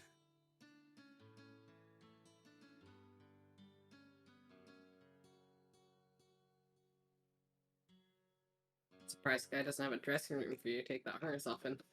He's going to have to build one at the end of this. I mean, even if he did, I thought about that. I thought about just going in the back and changing, but I kind of need that harness to keep things contained, so I'd have to hang out in that dressing room until he's got the other one finished. That's true. Ezra kind of just wanders up the counter and looks around at some of the weapons. Do you have anything like this? And puts the curved-bladed two-hander on the counter. Oh, where did you get this?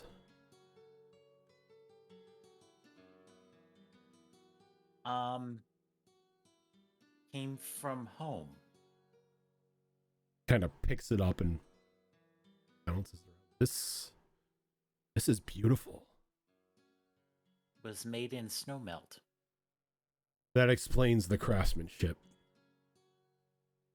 You snowmelt people really do know your way around a forge and every other sense of artisanry.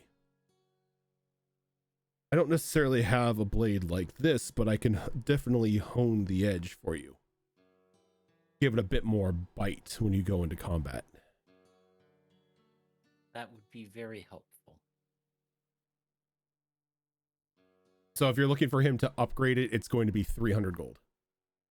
Hey, would you be able to do this sword as well? And I pull out the longsword that's attached across my back as well. Oh, that's easy, yes. So if you're getting edges put onto any blade, it's 300 gold. Okay. How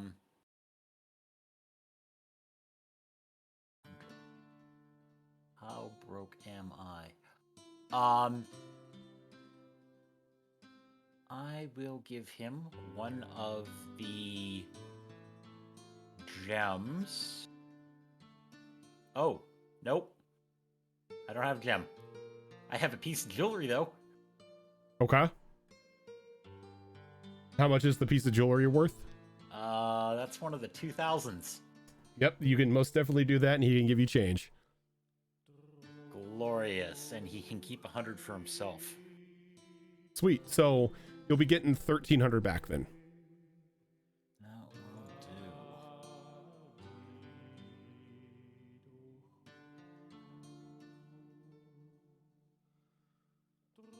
do. Was Azure Claw wanting to have his armor increased?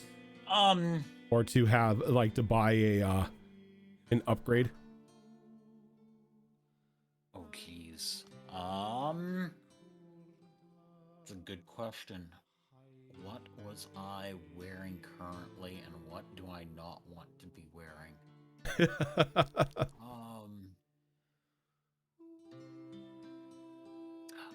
Yes. 1 second. I need this book down here. I do. I need the upgrade from what I'm wearing.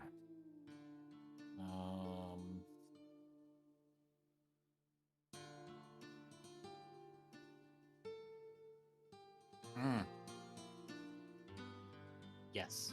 Do you have any breastplates, perchance, that might He fit? kind of motions over to the armor rack where he guided Nolani. And I'm going to pick through to find something that fits, hopefully. Oh yeah, you easily find a piece of armor that fits you. How much? 500.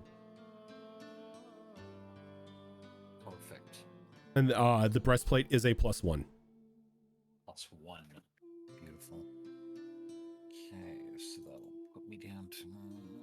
And that is all I need. Let's dump that one in there.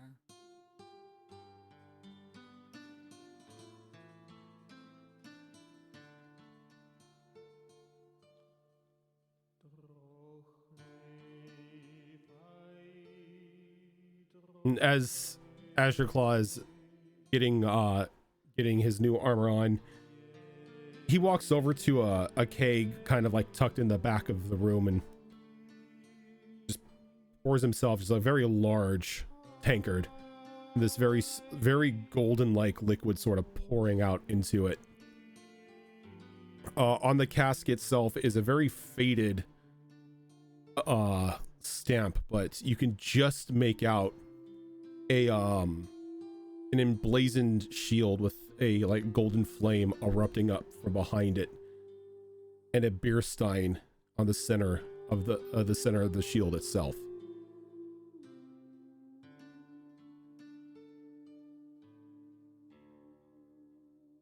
Just quickly downs it and slams the tankard down.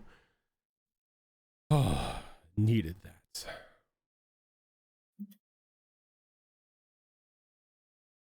Anything else I can do for any of you? Look at him. Do you have any use for this? And I just take the old scale mail and set it in front of him. I could do something for that. And he kind of takes it and tosses you 30 gold. Perfect. That gets that out of my... Hi.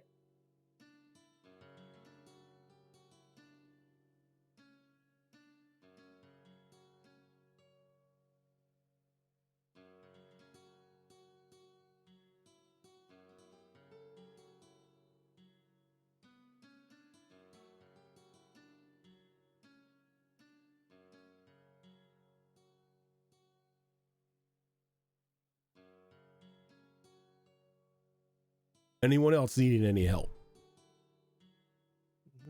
Not here. Good. Yeah, Cool. I think that covers it. Thank you very much for your business. When you have a moment, drop by, bring me the schematics for what you want me to do, and I'll start working on your custom project. Of course. If I don't bring it by today, it will likely be a few days from now as we're about to set out on an endeavor. Well, then I will await your return.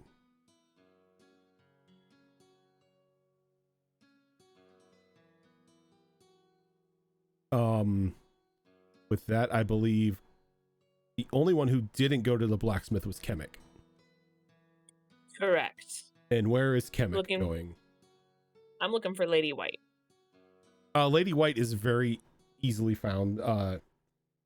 She is currently, well, you know where she's at. I won't say she's easily found. She is currently inside the healer's hall, as they're technically running normal business hours today. I'll just kind of search for her and get her attention. Busy or no? Yep. So as you walk in, you notice that there are a couple aides walking around, just doing basic rounds, making sure everything is clean and kept up. Though you don't notice Lady Gray or Lady White back at her normal desk. The desk itself strewn with papers and completely empty at the moment. See if I can find one of her helpers. Oh yeah, there are helpers wandering about everywhere. You sort of just have your pick of the litter at the moment. Where's Lady White? Oh, the lady is back in her private laboratory at the moment. Straight back, you can't miss it. It's the only wooden door near the back wall. Make sure that you knock at least 4 times so she knows somebody's at the door. Noted. And I'll walk back to find that wooden door. And I will bang 4 times. You're gonna bang? Well, I bang, like, the first one's like a knock, and then it gets a little bit louder with each one. Okay. All right, so upon like the 3rd knock, the door flies open, and Lady Gray is there standing in front of you, her hair pulled back in like a tight tail, a pair of goggles over her face, or over her eyes, her face kind of a little black with soot, and she's got a soft gray leather apron sort of over her front. She kind of looks around for a moment and looks down. Ah, Kemek, this is a pleasant surprise. How can I help you? What are you doing in there? Experiments. Why? On the item? Kind of looks around and just like grabs you by the hand and pulls you in and shuts the door. Yoink. I don't know. Okay, so I swore the other 3 that were here earlier to secrecy. You have to be brought in now as well. You cannot tell anyone what we found last night. I didn't plan to. As you, she brings you over, and this thing is now in a larger tube, kind of stationed in the center of the room. And the mass itself has seemingly grown to accommodate its new home. Now, where there was one of those gray beads sort of rotating underneath the that black oozy flesh, there are now multiple that seem to be moving around. It's grown. At an alarming rate, yes. I'm concerned. For all What happens if it keeps growing? That's something I do not want to think of. For all intensive purposes, the only thing I could assume this is some form of coalesced evil given physical form. I'm not completely sure as to what it is, as it's completely unresponsive to any sort of radiant magic. What about taking it into a different realm and be rid of it of this plane? That is an idea, but that is magic that I do not possess. My magic is more taught from the church itself than one of an arcane influence. Is there no one here that can do that? That town doesn't normally have any sort of guild-appointed mages. We are very limited in the arcane department. It's only gonna keep growing and then pop. It will burst out and just consume the town, perhaps. I'm trying to gain an understanding of what specifically it wants, if anything, or if this is just a festering growth given sentience. A terrifying thought. Yes, you're not the one experimenting on it. Most of the time, when Oh. I experiment on these sorts of things, anything new that I come across, simple scientific method seems to weed out what I need to do, and it's easy enough for me to dispatch or find a cure for. This, on the other hand, seems to be insanely resistant to anything I apply. It doesn't burn. It doesn't need oxygen. Radiant energy seems to have absolutely no effect on it whatsoever. What of necrotic? I dread sending something so dark into a mass such as this, as if it's coalesced evil. It may just make it grow even more. It is a possibility. Have you Can tried I get all different forms of magic? Can I get a wisdom saving throw? Yes, you can. Oh, thank God. Okay. That is a 17. Nope, 18.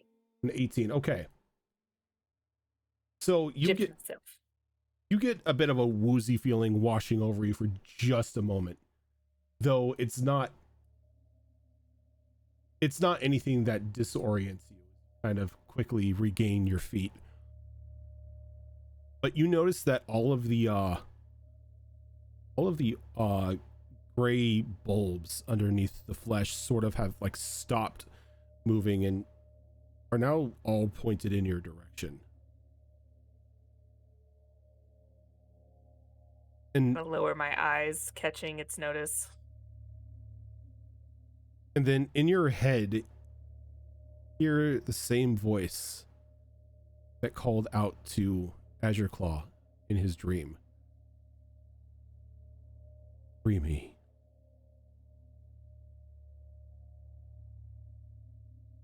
Free me and Just- bring balance.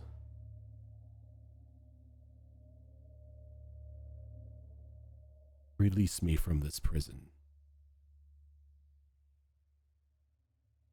Balance, you say. I say this in my head. Balance. This world, this island is unbalanced.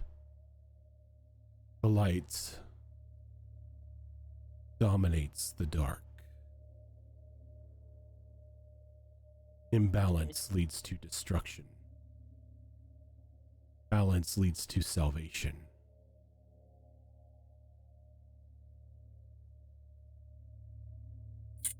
Free my body. Bring balance back to your lands.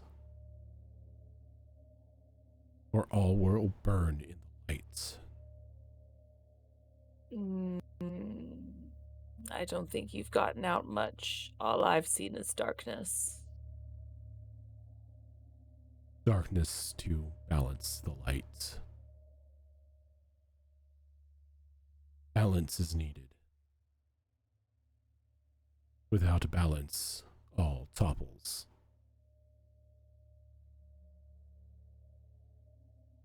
Well, I need to learn much more in this world before you just go off and start destroying things. Thank you. Your balance will have to wait. I said nothing of destruction. Destruction Yet is not isn't that balance. what darkness usually does? Lies of the lights. The darkness does not destroy. And yet there is enough shadow here. Enough darkness. Even with the Caused. light, there is darkness. Shadow and darkness in corners caused by the lights. Too much light brings unnecessary shadow. Darkness is needed for balance.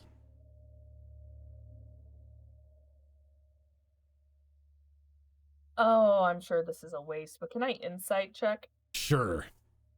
to see its Insight, intentions. insight check the writhing mass. I mean, I'm not really checking to see if it's lying. I'm kind of checking to kind of read its intent. Yeah, like yeah, if it's yeah. malicious and whatnot. Oh my god. Nat 20 for 24. So you do, in its voice, there does seem to be a hint of desperation. Almost panic at that. But the talk of bringing balance and the light burning all it encapsulates, from their point of view, feels truthful. Yeah. While you're picking up signs of desperation and signs of panic, there are no signs of manipulation in what they're saying. Okay. Patience, then. All good things come to those who wait, as they say. Patience is not a virtue that most have or most can afford at this time. This being continue to grow. I cannot contain it. And what is this being that you speak of?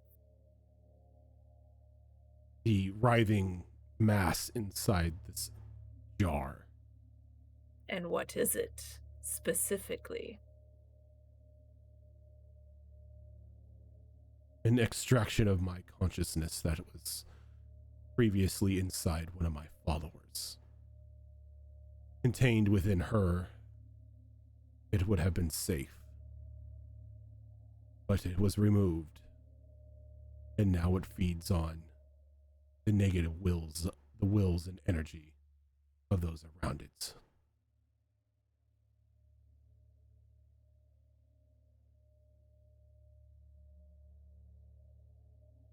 Interesting. And what are you specifically that this creature has emerged from? I am trapped. That's not an answer. You know where I am. Seen it, as a few of you have. That large The eyes. crystal inside that cave. I am trapped there. I need release. And yet we get close enough, and it just does quite a bit of damage. How do you expect us to even get close? One that carries my brand will be able to approach without harm. I believe its name is Mia. And only Mia.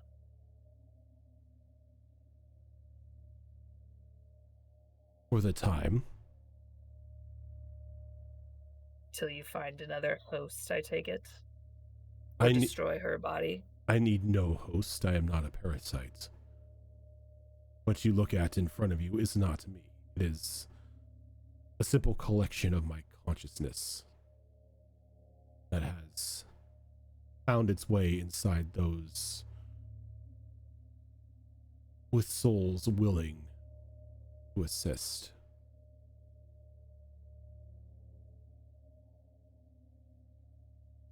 Not a parasite, yet is very deceiving.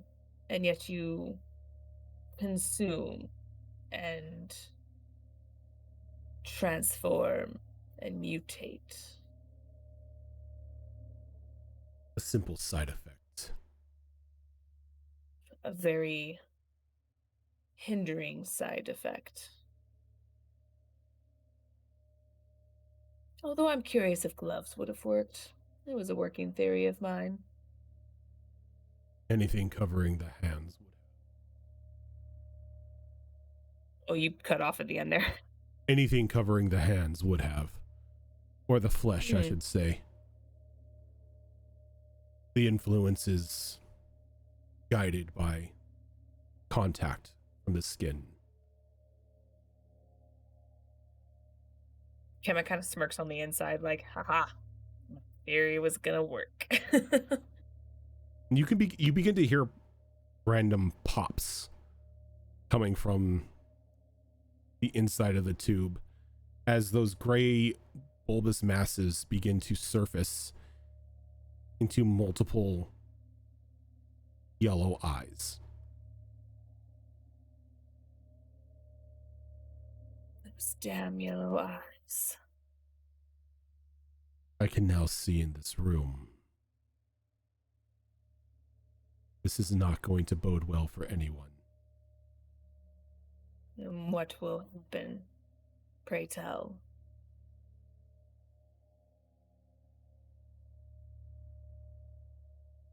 This creature will, well, this mass will now begin to try to find a new host. One with darkness inside of them.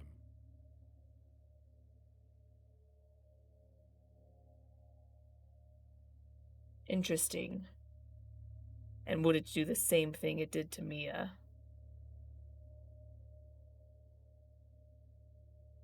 Almost exactly what it did to your Mia. Though, on a more catastrophic scale, as it has been exposed to the outside, feasting on the darkness around it.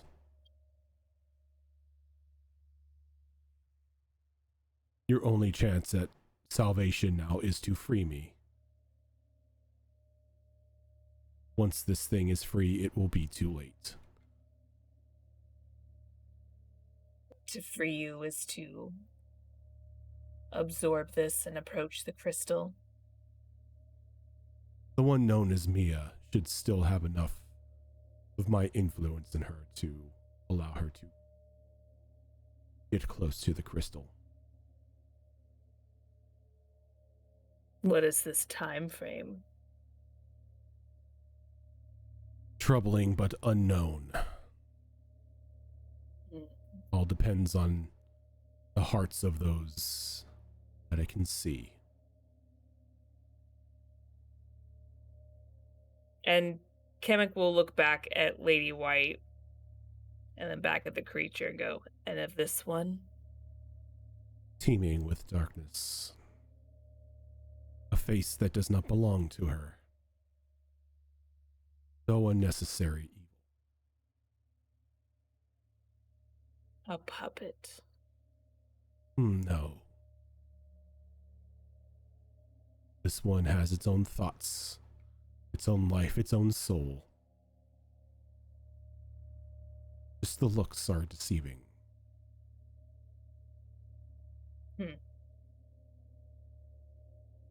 Interesting. And you notice that Lady White is like seemingly gone on with her experiments, not really paying attention to you, just kind of like having a staring contest with this jar. Yeah. And I am curious. What of me? Interesting. I see a struggle. Not evil, There is. but willing to do what is necessary for the extension of knowledge. This I can respect. You're not wrong there. At least someone is giving some recognition, not stroking the ego or anything, but it is interesting for you to say that. Knowledge brings balance. I certainly would like to think so.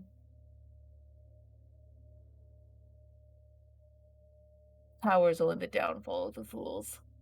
Knowledge, however, can help you survive, advance, become better. Numerous kingdoms have fallen due to ignorance. Indeed. Ignorance is imbalance. Imbalance cannot be allowed to exist. I do not disagree. But it seems time is of the essence, and perhaps this one should not to be around, so that there is some time. Seclusion would be best.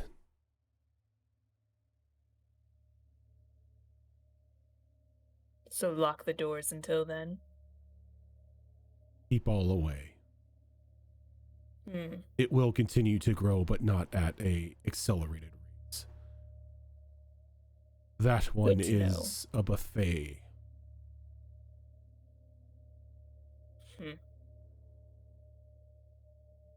I will see what I can do. It would be troublesome if this creature got out. This twisted manifestation emerged from you. It was never intended to be removed. Oh. Unfortunate to say the least. Live and learn, as they say. Results are not always what we want them to be. But we will see what will happen. Until then, I will make them cease.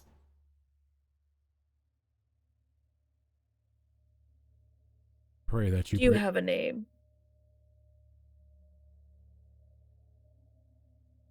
Would a name garner trust? It would.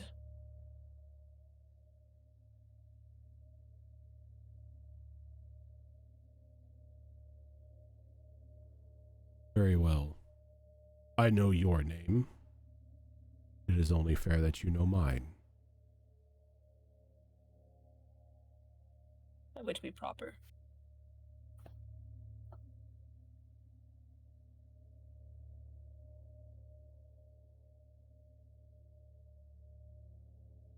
Just kind of a chuckle.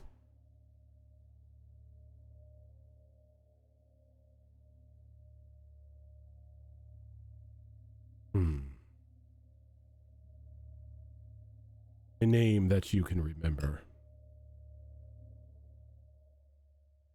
One that you can pronounce at least. Or do you prefer the true name?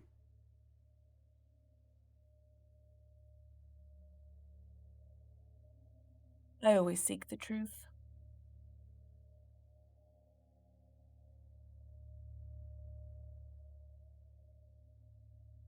It's in a language I know. The name is Uderbrusk.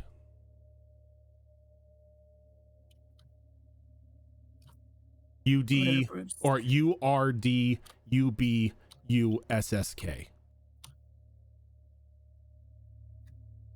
Udabusk. Udabusk. Urdubusk. There we go. Urdubusk.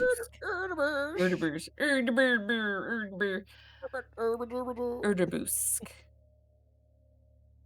Don't think I am familiar with that dialect. Most wouldn't. I am a rarity in this plane of existence.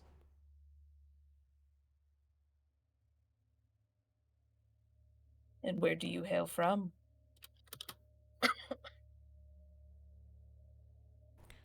A prime material plane where balance is perfection.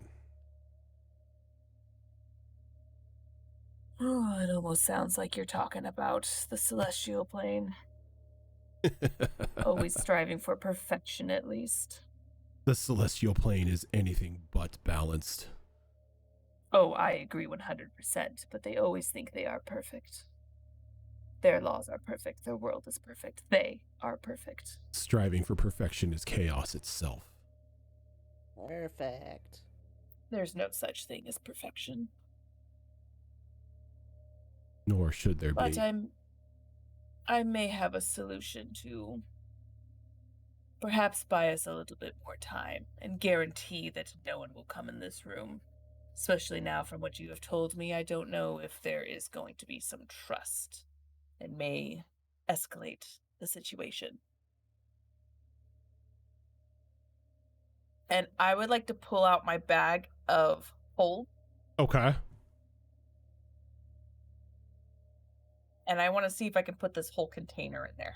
Okay. So you pull out the bag of hold. Are you trying to do this stealthily, or are you just enveloping it as soon as you can? I want to envelop it as soon as I can. Or so you sort of open the bag up, and you sort of point it at the large cylindrical tube, and these large bone-like hands jut out from the bag, wrap around the tube, and just pull it into the bag itself. Jesus. I was wondering how that worked. I was wondering Creepy. how it worked. I like it. It's gonna be like a Kirby effect, but it's so much creepier. So much. And as it pulls it in, there's a clank, as there is now a small pile of about 10 platinum coins in the place of the tube. What? What? Probably ejected what was And- previously in the bag. Oh. I will take. So good to know. Oh, a wizard needs it for all the fucking paper. And as the tube is sort of pulled into the bag, your connection is sort of severed. Yep. Well, I gave them a heads up. I will go ahead and And Lady White is kind of now like staring at you, kind of mouth agape. Kamek, what are you doing? we need to fix a problem that was started. Time is of the essence, unfortunately. And why are you taking my experiments? Because it is a danger, and it will only grow faster and faster. You witnessed it yourself, how quickly it grew, and it hasn't even been 12 hours. If we don't stop it now, it will be released into the world. Go ahead and give me all will suffer. Go ahead and give me a persuasion roll. Oh, fuck me. You know, I'm using the big one. I need to convince her. I'm using the big one. Fucked. I don't abuse this power, but when I really need it. Time to use the cheat die. Time to use the perma Please. 20. I've rolled low on that thing. It's time to use the Lux feat. Fair. That's 19 for 17. She kind of sighs and gives you a defeated look. What you say does make sense. And I haven't really been given any reason to not trust you. Very well, you may take it. Just I appreciate it. make sure to take care of whatever the issue is before it gets out of hand. Oh, I plan to. Things have gotten very interesting and dangerous all at once. This needs to take priority right now. I do have one little question, though, and it was actually the original reason why I was here. Not sure if you could help or not, but after I saw what you did with Mia, perhaps you could work your holy magic, but I acquired this earring, and the more I learned about where it came from, the more I'm trying to get rid of it out of respect for one of my comrades. However, it refuses to let go. Oh, it's cursed.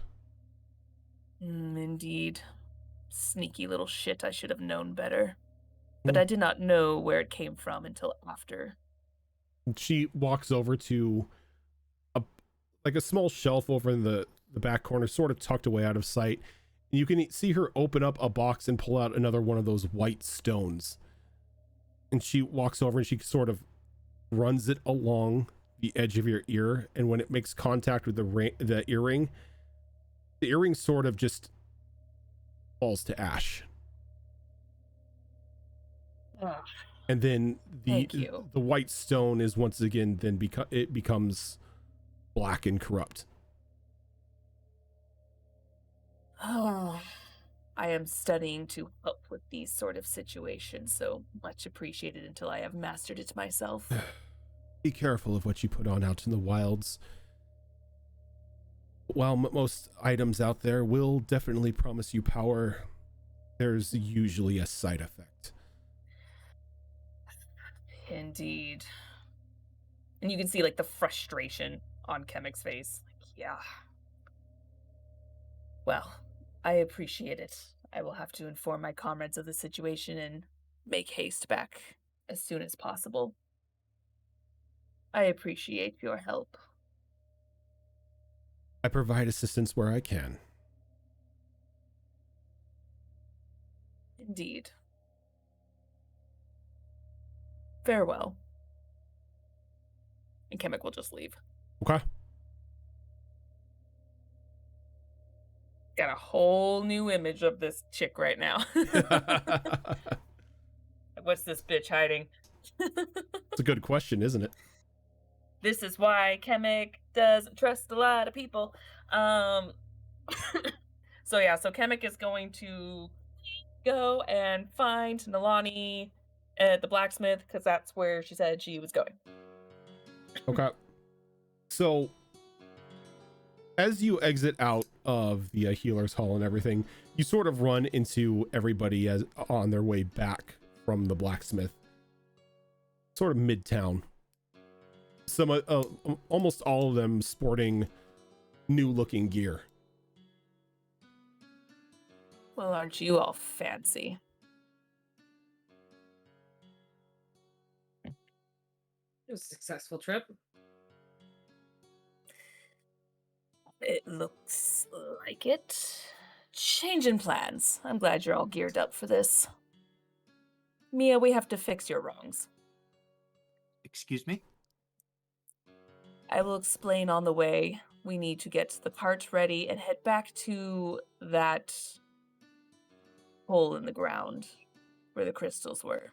Oh, I don't think we want to go back there. Oh, I'm sure we do. You want to elaborate so we understand? Let's walk and talk. Time is of the essence, although I think I have bought some time. Okay. And just start walking. Like, whether people follow or not, they're just starting walking towards where the cart is. Yuriko, while you're training in the yard, you notice like your group of comrades beginning to move past the guild hall and making the way towards the stables. I will not. I still have one more spot. Where did you want to go? I said I was going to masturbate and tackle. Oh yeah, he did say he was. This is probably happening simultaneously. Okay. Yeah, all right. that's fine. So we'll kind of retcon this. So like you'll join up with them after you go to Ramshackle. But yeah, you walk in and there's still a very heavy scent of burnt toast.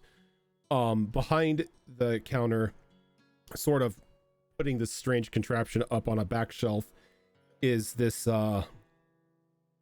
gentleman dressed in a very fine looking royal blue suit, pure white gloves around his hands, a very neat tie, a bit of scruffy 5 o'clock shadow, and jet black hair save for a silver blonde streak on the right.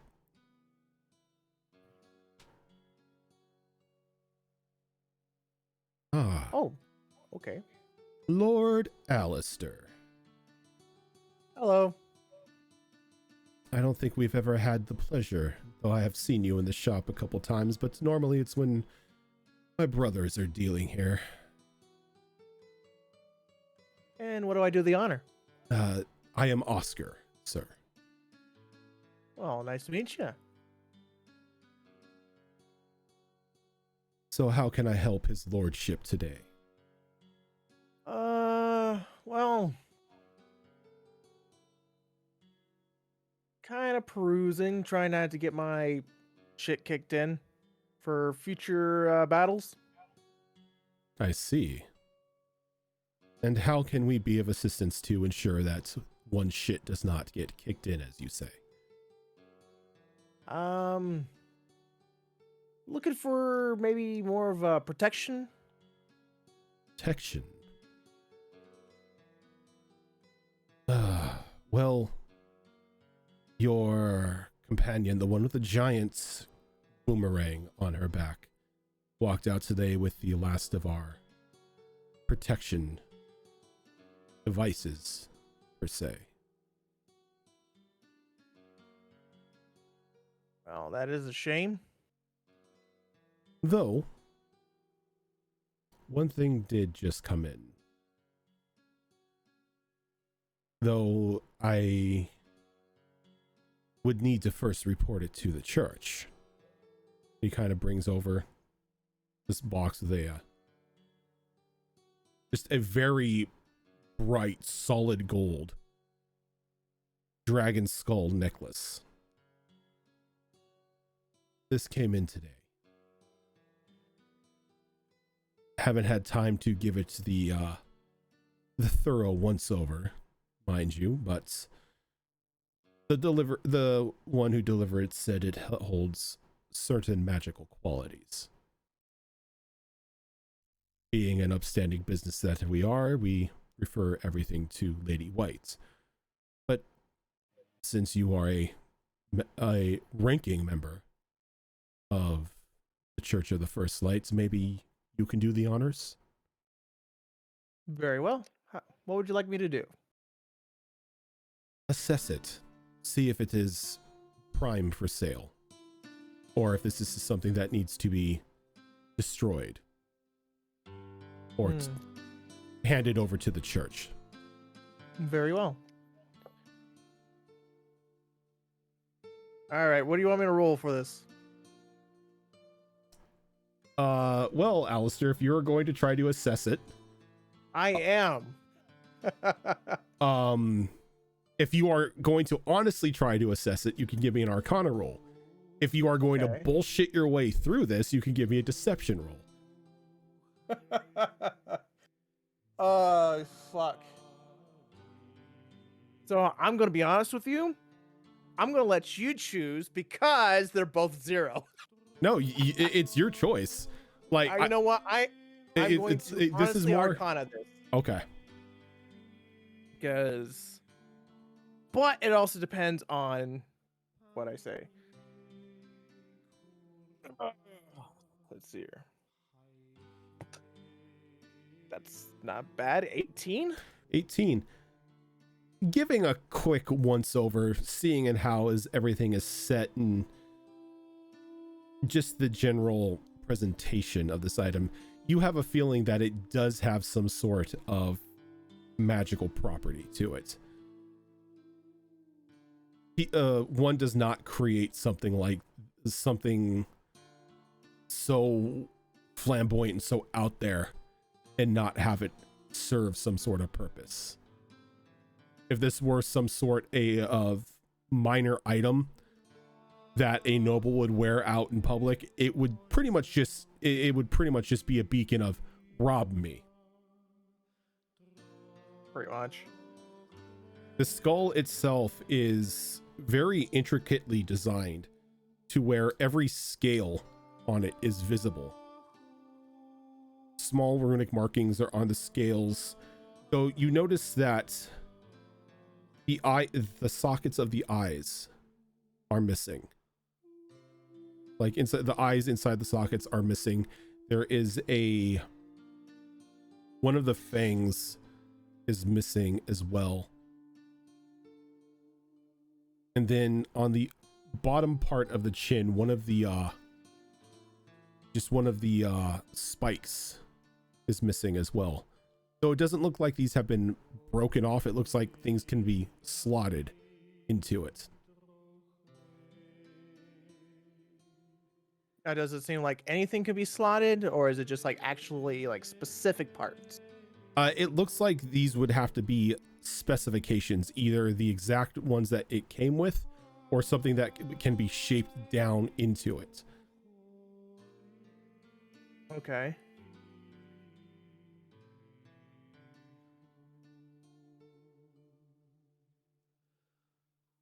Well, I'm gonna I'm gonna be truthful and honest with them and let them know that it has magical properties, and pretty much there's parts and specific pieces that could be inserted in the slots. I see. I was afraid of that. Well, I guess it's my civic duty to turn this over to you, being the church official, as to Very well. so you can deliver it to the quarantined vaults in the First Light's Mage Tower. Fucking Fox. Very well. I appreciate it, and Though, as you know, a reward of 1,500 gold is promised to those who turn in such items. Shall I collect this from you, or shall I collect this from the guild?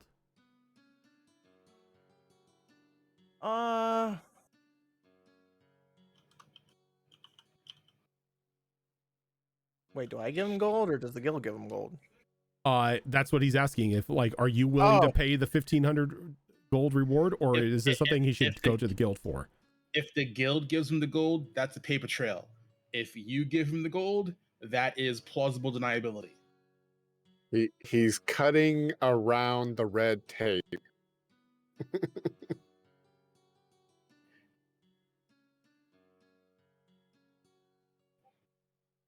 You know what? I will give him 1,500 gold. I'll give him one of the jewelries that I got. I'm afraid I'm going to need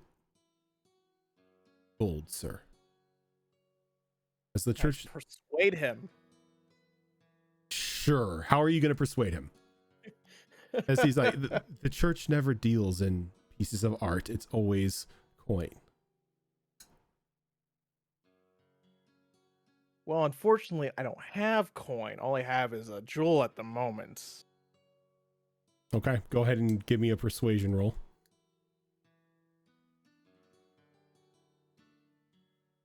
I'll try. 19. 19. Well, it does save us the paperwork to have to go to the guild and fill out things just for a reward. Very well, I will take your gem. Right. And he seals the box and gives you the key with it and just slides it across the...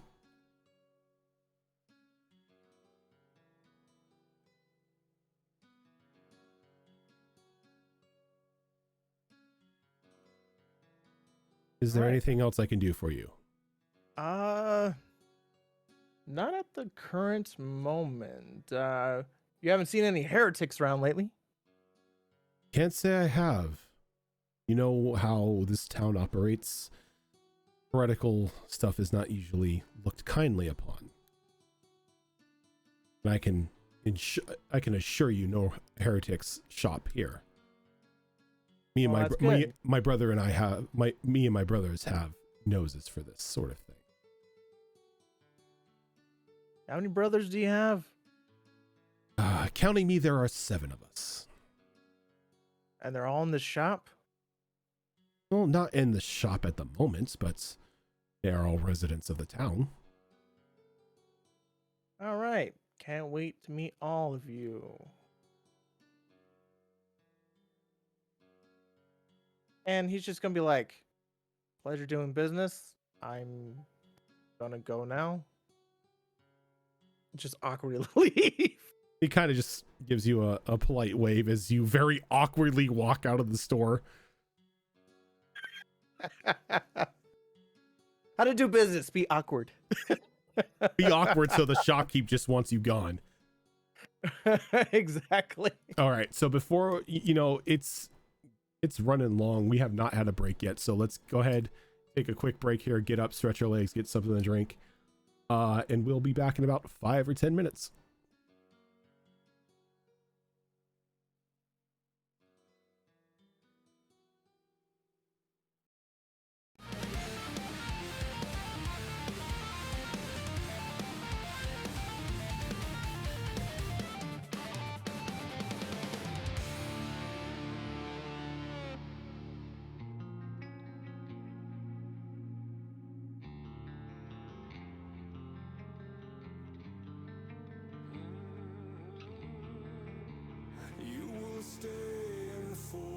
You will be our silent eye.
Times throughout the last All couple of months. I'm right, like, we there's are long. back.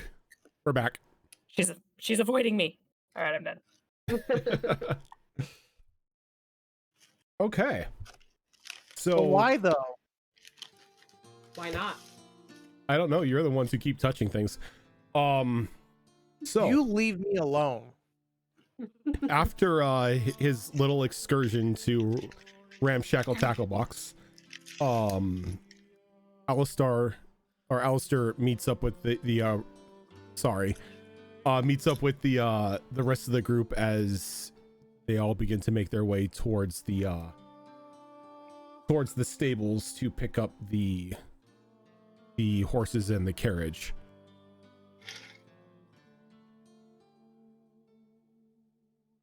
I think Shadow Fox wanted to do something real quick. Don't worry about it. God damn it. Okay. Okay, so he's not going to do it, but I know he wants to. So when we were requisitioning stuff to have loaded up onto the cart, can one of those things be a single tent large enough for all of us? Yeah, not a problem. You're welcome, Shadow Fox. If you want I it, love you, Fox. if you want a singular war tent in order to just sleep in the same room together, that is definitely possible. Well, wait until I'm level 11 and then all of us could. And then in it's my just magic tent. I was gonna say that your magic puff tent, your Harry Potter puff tent. Wouldn't it be Until easier? then, no. Although next level, we can all eat together in there. So 'Cause I get a dining room. here's what we do. When she gets to that level, we put up the big war tent, then we set up our personal mundane tents inside the war tent. She casts that tent, which looks like a normal tent, and then anybody who's trying to raid the party has to pick and choose which tent they attack first. You make it Go sound through a labyrinth of tents. you make it sound like I'm just not Yeah. just gonna set every tent on fire. I was gonna say there are ways to We don't eliminate know this. It's how called you fireball. work. But yeah, it's like I do. a small collection of tents in one centralized location. Fireball. Fireball. Called it. Yes. He's a dick. So okay, Still go wouldn't ahead. kill us. I was just gonna say on the way to the cart, do we get an explanation from Kemek what this is all about? Kemek, what do you tell the rest of the group? Don't look at me. I said no, that's why. So Kamek will give some details just because they're out and about and there's like, this is cart talk.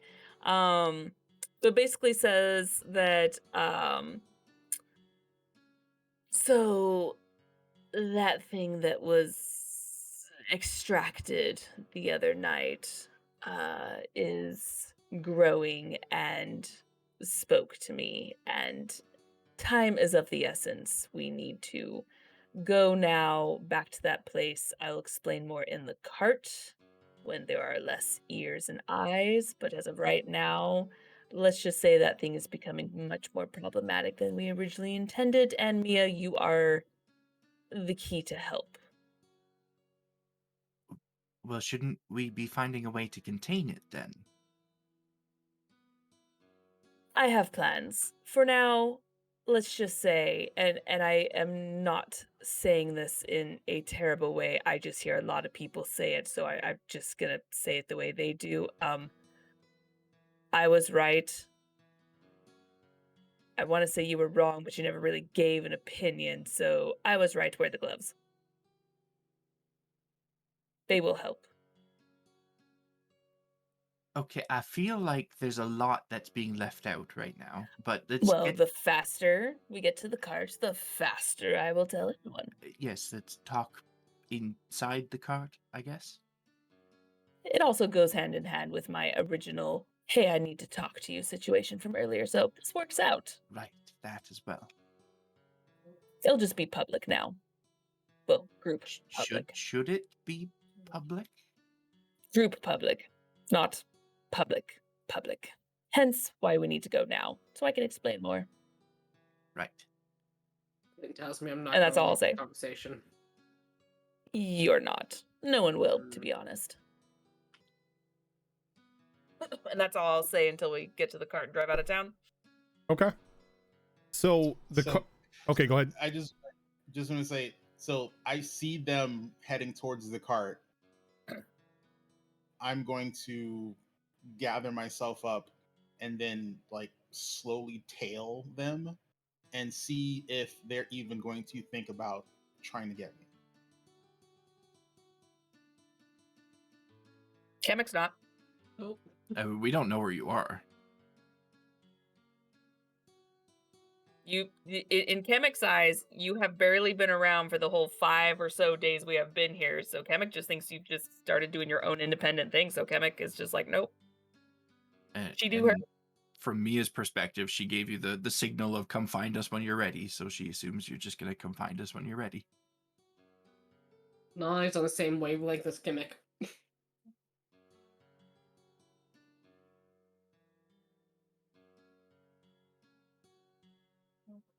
Okay. Yeah, Azurclaw hasn't seen much of her I have at all. plus a perception of 17, if that matters. A 17, you would notice, you know, you with a 17 passive perception, you would notice that you're currently being tailed.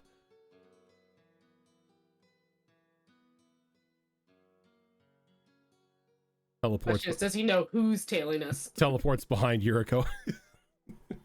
Nothing personal, kid. All you hear behind you is flap flap, motherfucker. Where did it come from? Too bad Kunkaval wasn't a rogue. That would have been great art. Just like him Yeah. sneaking up on somebody with a knife in his hands, just to say flat, motherfucker. He always plays a rogue. This was like his chance to not be a rogue, and yet he's one of the more roguish characters because of this. Yep.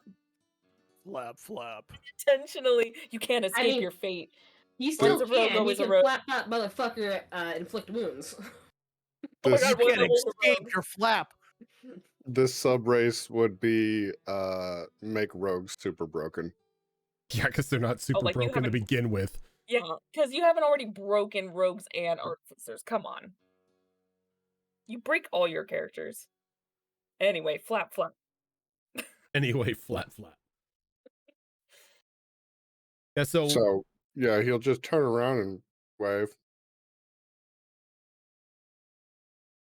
She'll nod, but she'll still like walk behind the party at a trailing pace. Flop, flop, flop, flop. So it doesn't And take start long. prepping the cart. Yeah, it doesn't take long for the group to reach the cart. And the cart itself is less a cart and more a carriage. Because some of you may have suspected this thing to be just a covered wagon. It is more an armored, like an armored carriage, doors, everything, to where Jesus. those who are not, you know, manning the horses can sit inside. Made of a very fine iron, outside kind of like shielding the wood. The wheels themselves look to be reinforced as to where it's going to be harder to damage them. The back part of the carriage itself is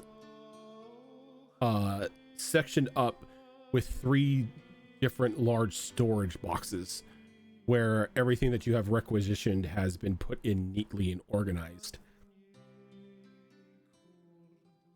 The driver's seat itself is a bit lowered, as this is going to require somebody of at least medium height to be able to man the horses, as there's almost like a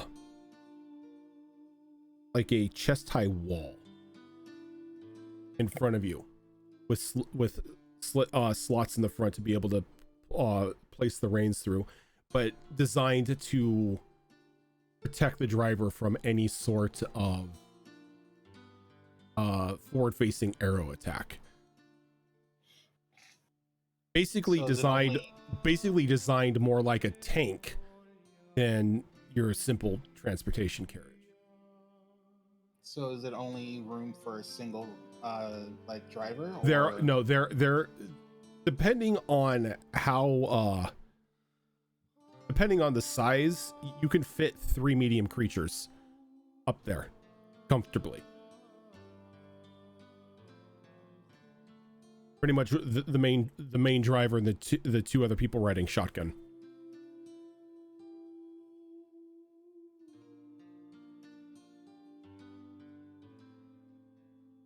Attached to it are 4 of the finest horses that you have seen. Pure white manes, armor going across their chests and down their backs, their heads adorned with its like their own helms and blinders. A high quality top breeding stock of the First Light mounted division. It is almost obvious that your horses, if you were to try to tie them to this cart, would be a danger because they would not be able to keep up with the thoroughbreds that are currently mounted up onto it. Well, yeah, because this thing's a freaking armored beast. Yeah, once you start talking about armor on these horses, they're like, oh, yeah, nope, it's not going to benefit Dad more horses. Mm-mm. So are these like Clydesdales? Yeah, they like, are like Jesus. monsters of horses. I fucking love Clydesdales. So I gorgeous. do too. Mm-hmm. It's like Took Their care of hooves them are with so my big mom. and It's like- floofy. What if we took a tank but made it a horse? Yes. Kemek is a child if it ever rode on top of one of these horses. One Mommy, horse, push me. one horse could probably like seat 15 Chemics. This is my mountain. Clydesdales are just goblin station wagons. Yeah, pretty much. Does it look like it's pretty much already packed and ready aside Yeah, from our own stuff? Everything that you requisitioned has already been packed and everything. All that is left is your own personal gear. Just kind of Chemical do a quick inspection, kind of seeing everything is inside and go, all right, then let's go. Yes, let's all clamber in there, I guess, to have this discussion.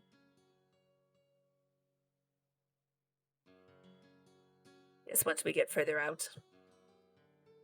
Well, wait, I think we should have this discussion before we go anywhere.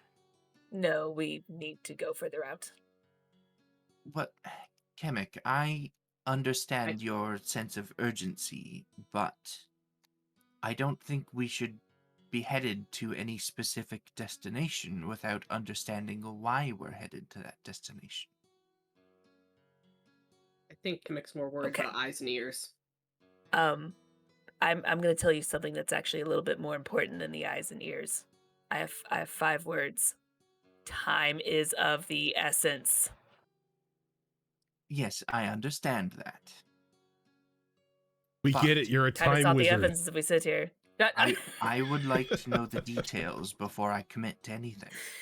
Stop shoving it down our throats. Do you want the world to just be consumed in darkness? Then we should probably go. I would like the details, Kemek. Please. I will give you the short version, and the long version is on the way.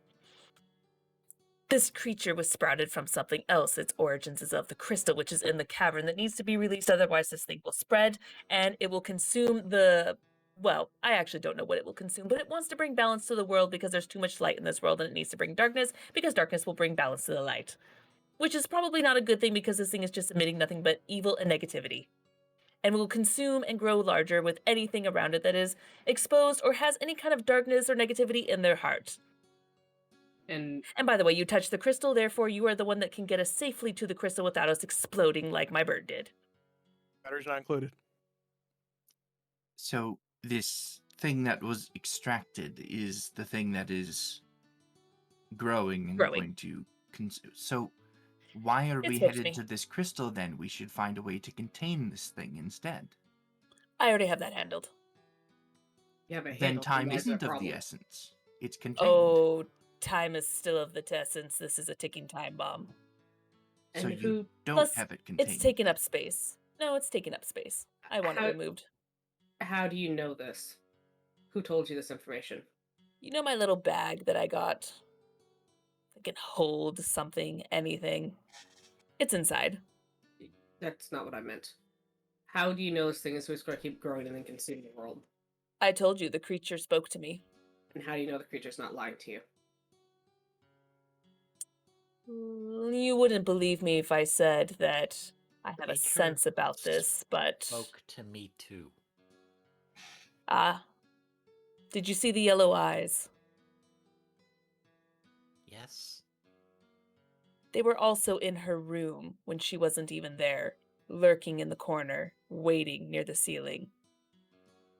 I mean, I'm not going to Not argue good. that. The creature claims that this is going to happen. Doesn't mean it's going to. The creature could be lying. I did observe it for a time. It is not lying, but as far as it thinking it's doing good for balance, I mean, let's be honest. Evil is all perspective. It may think it's doing good, but we may think it's evil, but it's not doing evil. It's all a matter of perspective. And this creature in the crystal is asking you to bring us there so we can free it? I really don't think freeing this thing is the right move here. Oh, it's the essence that was emitting that blackness from it is not the creature. That is something else being manifested from the creature. Yes, I understand. I know what the creature in the crystal is. I know it is the puppet master, if you will, behind all of this. I don't think freeing it is going to help this world in any way. But at least we could free it and kill it if need be, as Oh, I opposed don't to think this. we could kill it, Kemek. I could just put the crystal in my bag. But to do that, you would have to free the other creature. Yes, so pick the lesser of the one. I think you already did. You have it contained. And yet time is still of the essence. I don't think it is. I would be very sad if this new bag of mine just exploded.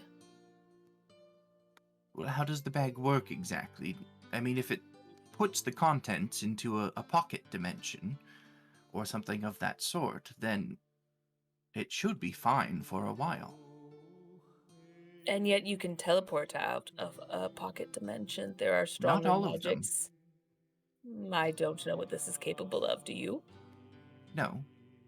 But if the pocket dimension seems to change in size as the shopkeep elaborated to match whatever is being put inside of it, then the dimension should just continue to expand with the creature until the creature is either released or breaks out of it. I mean, I think we're missing the obvious answer. Why don't we just kill the creature? The thing in your bag. I don't know how to kill it. I mean, you typically chop them up into little pieces. That does it. Yeah, I don't think it's that simple. It's from a different plane of existence that seems old and ancient and wasn't really descriptive as far as details, but has anyone heard of the name Urdubusk? Have I heard the name before? No one has heard that name before. No. No. Are you But- all my book learning that I haven't? I am telling you, with all the book learning you have had, you have never heard that name before. Can You can haven't I try? book learned us. Can Yuriko try and quietly commune and see if she can, like not be summoned to, but appraise the Snow Mother of this like black mass called Udabusk that wants to take over the realm that she has plans on like taking over herself. Seems like it's a conflict of interest. Roll me a d20. Actually, no. Roll me percentiles. Roll me percentiles. Oh, damn it! I'd rather have the d20. I know you would. It's like I don't roll well with percentiles, Rojan. Why are you doing this to me? I don't want to roll percentiles. 69, go. Oh, fuck me. 24? You hear in your head, balance is something that would be nice in this world. Give us a leg up over the church. One step forward to maybe returning this world to the old ways.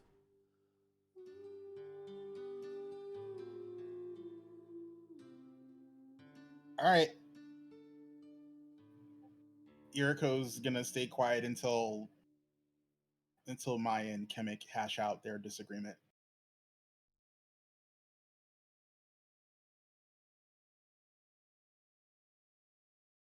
Well, we know something still needs to happen about that crystal.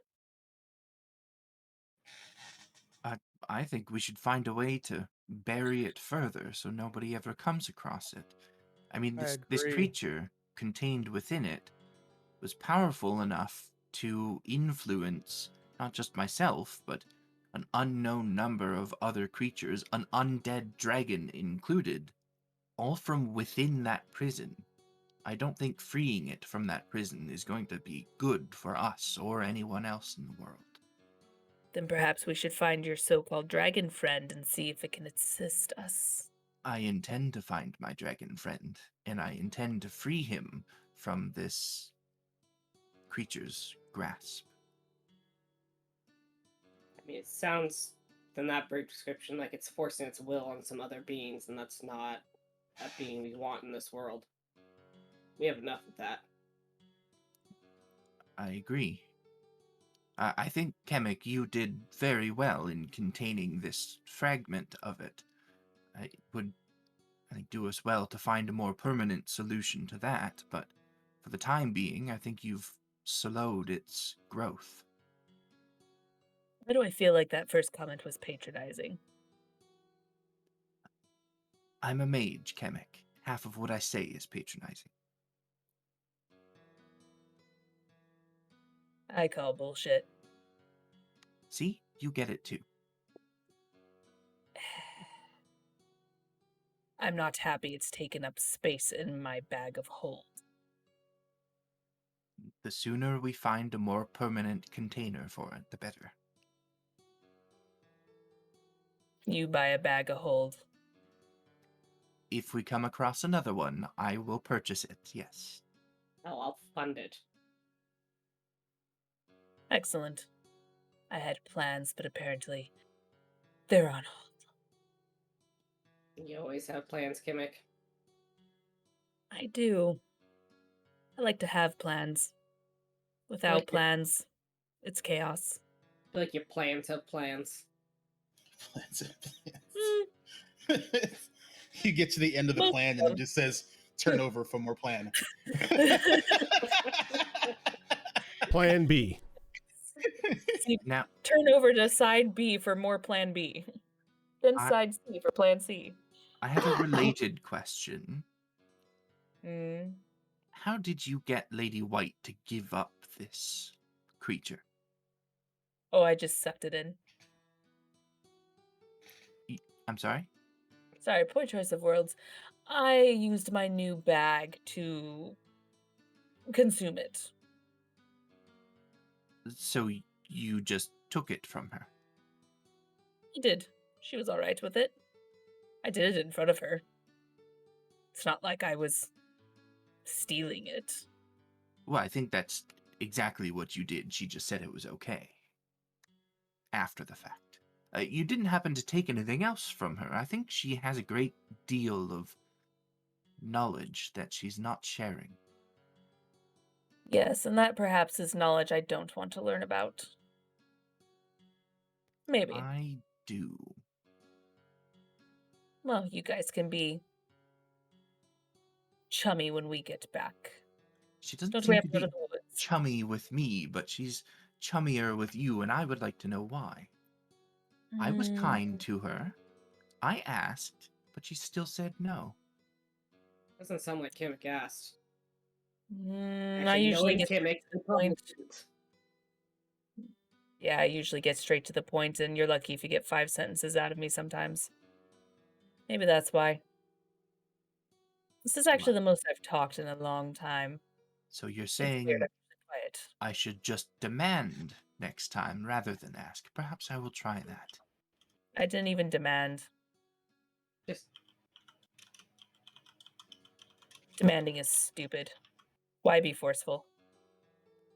I think stealing is a type of forceful, Kemek. She watched me do it. It wasn't stealing. I told her the situation, and she agreed. Did you tell her before or after you took it? It was starting to break the glass. I didn't want it out. You stole from her, Kamek. More like contained the situation in a timely manner. Kamek, you stole from her. Goddamn time wizard. I don't even mean to do it. Yeah, what Kunkaval said, I had a permit.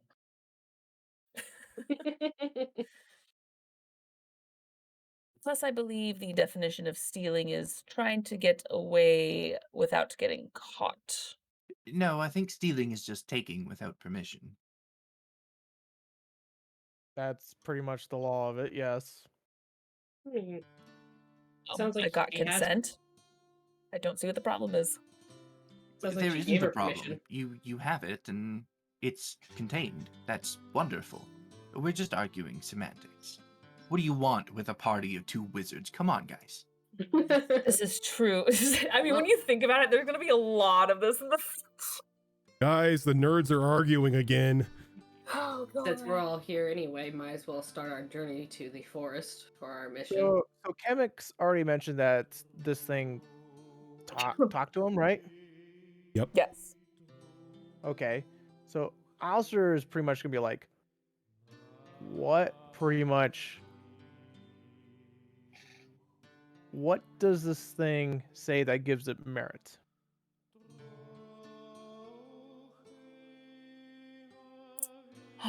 Again, Like, it's hard to explain. What was that? Well, there's a lot of things to explain. You just let this thing talk to you and saying, "Hey, fix the world." What makes you think that this thing is not a danger to society? Oh, no, it's an absolute danger to society, which is why I wanted it contained. So get rid of it. Why are you keeping it? Because I don't want some idiot to find it. Because there are always idiots that find things and touch things and release things that they don't understand. Ever so slight side eye to Mia. So give it to the church to get rid of it. Oh, I wouldn't recommend that. No offense to your church, but fuck no. Kimmick wouldn't be rushing off to release something that we don't understand what you're advising us to do right now. I also know it's really hard to take me at my word. We barely know each other. I understand there is no establishment of trust. Just know that I am not naive and dumb enough to believe the words fully. All I know is that it needed to be contained for the time being until a solution was found. So it sounds like we need more information on who this Erdabusk is. Exactly. A library in a big city would be nice. I am tired of a town with barely any books. Well, it sounds like we need to complete our mission for the Mad Dog so we can get that train running again. Indeed, I would like to go to. I totally know the place. Silverdale. Silverdale. That's it. Silverdale. It is a large enough place that could have a library to perhaps put us in the right direction. Who knows? If anything, I have 2 pieces of knowledge. Well, I guess technically 3 to work with.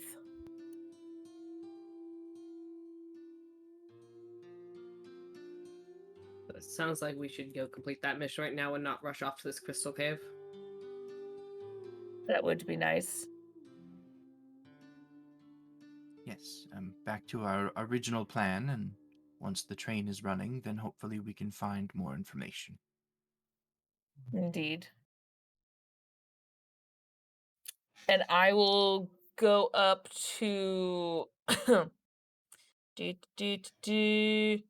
I will go up to Nalani real quick and just kind of hold out my hand.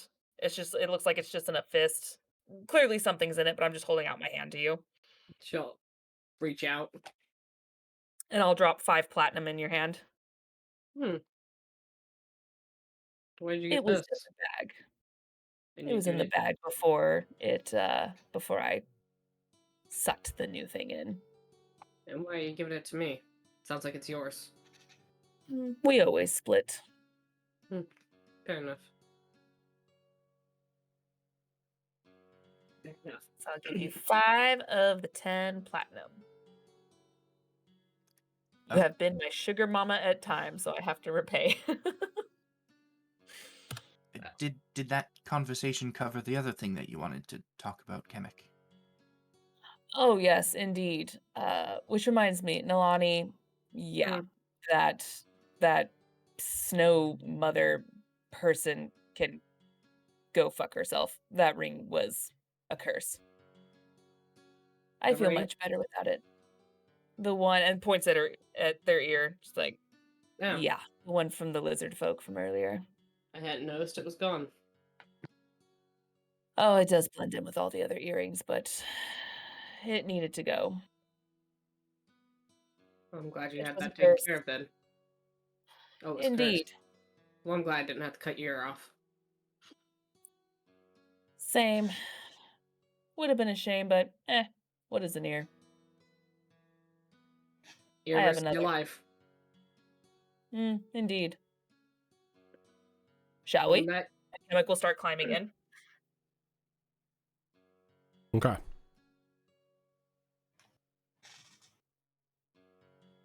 Well, I was gonna follow Kimmick. Speaking of which, Kimmick, I also have this for you. And she's gonna pull out the +1 dagger she bought, and she'll hand that over to Kimmick.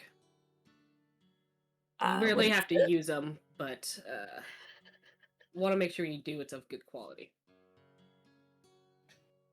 Well, thank you. I appreciate it. I have much use to it, if nothing else. Carving some things that I may need. Should hold up better than what you currently have. Indeed, it has seen better days. I will do a +1. Yeah. So My only weapon. the inside of this carriage has various bunks built into the walls itself, large enough to fit up to, well, a large sized creature. In the center of it is a small table, but enough for people to use if they need to eat or anything else that is going to require a hard surface. There is a ladder that leads up to the one end that leads up into the driver's seats. So you're able to drop in and out from this ladder / hatch. So you don't necessarily need to stop to get into the cart if need be. Hey, he's got a booster for half the party. Yeah, you have to be at, be at least probably about 5 feet tall to even steer the horses. So Wow, I don't even make the cut. Damn it. I mean, maybe if Kemek and Kukaval stood on each other's shoulders In a trench coat? in a trench coat. No, this is perfect because if I stand on your shoulders, I can use the long flat tail to help stabilize myself. I think I'm stronger than you too, so this may work. Well, that's entirely plausible. I do have strength. I do have strength.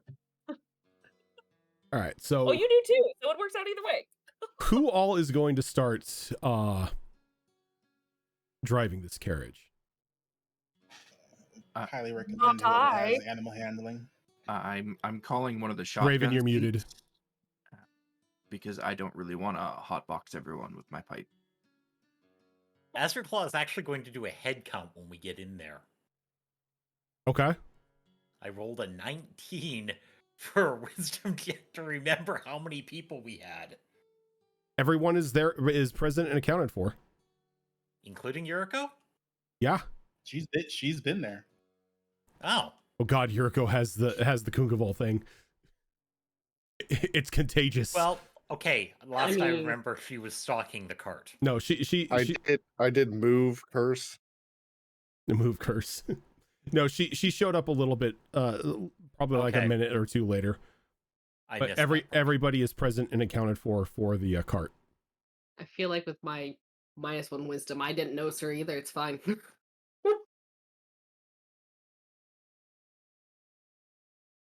Like, we have a problem. Everyone's here. Yep. Good deal. All right. Okay. So who is going to be driving? Again, out of character. Whoever has animal handling preferred. I will go the first round. Okay. So there are Saying Lonnie will I do it. You can't don't reach want the Lonnie to do pedals. it. there are Wait, two is- checks. Is Kunkaval 5 feet? Kunkaval's going to need to. Yeah. Is Kunkaval 5 feet? I thought he was 5 even. Isn't he 5 even and then not Hold Raven? Azure Claw's on. 5'2"? I'm 4 foot tall. Yeah. So Oh. I'll stand on the Stand. feet. Just wild shape into a slightly larger lizard. Oh my god. now you Monitor could sit. lizard. You can like technically be in somebody's lap and do it. Oh no. Who That's not wants gonna look. Kunkaval That's on not their gonna be lap? weird. Yeah. Not gonna be weird at all. How Good. tall is Azure Claw? He is. Sorry, I was just moving. I believe he's something on a sheet. 5'2", isn't he? 4'2", still So considered medium. half the party can't drive this fucking Nope. thing. Half the party cannot drive this thing. Okay, and here's the problem. I'm plenty tall enough to drive it, but my animal handling is -1. Same So, here. Oh, I don't have animal Yeah, handling. but you don't want me okay? I touching will that tell thing. you this. I will tell you this. You don't need to roll much of an animal handling because these are highly trained war horses. I was gonna say they might be trained, can guys. We're drive it. overthinking this. I think we're overthinking this. I just didn't want to And know. I'm I all just didn't for know driving how. it. I just don't I want just to didn't know how handle. how evil Rose wanted to be. Either animal handling or Oh no, these are land-based vehicle checks. these are highly trained, like battle ready horses. This isn't like you're just using the random hand me downs that you bought at the stables. Dude, we flipped a fucking train. Do you you think You I also- have We didn't flip it. confidence? You also We They didn't didn't flip flip it. you also crashed a boat into the side of a mountain. So yeah, I see where you're Yeah. getting here. I'll So do it. I'm I- tall enough. Okay. yeah, I will take one of the shifts as well since I'm going to be out there So anyway. Alistair, I need Yeah. 2 checks from you. What do you First, I need a land-based vehicle handling. want? What? That's dex I based. don't have vehicle Minus- handling. That is dex Well, based. just minus the proficiency. Yeah, dex Okay, dex based. minus proficiency. Minus proficiency. So it's just it's just a straight up dex roll. Okay. Yeah, let the monk do the dex things. Yes, please. Fucking cocked. There we go. Try that. Okay, nat 20. Okay, cool. Now can I get a strength check? Am I good at that? Yes, I am.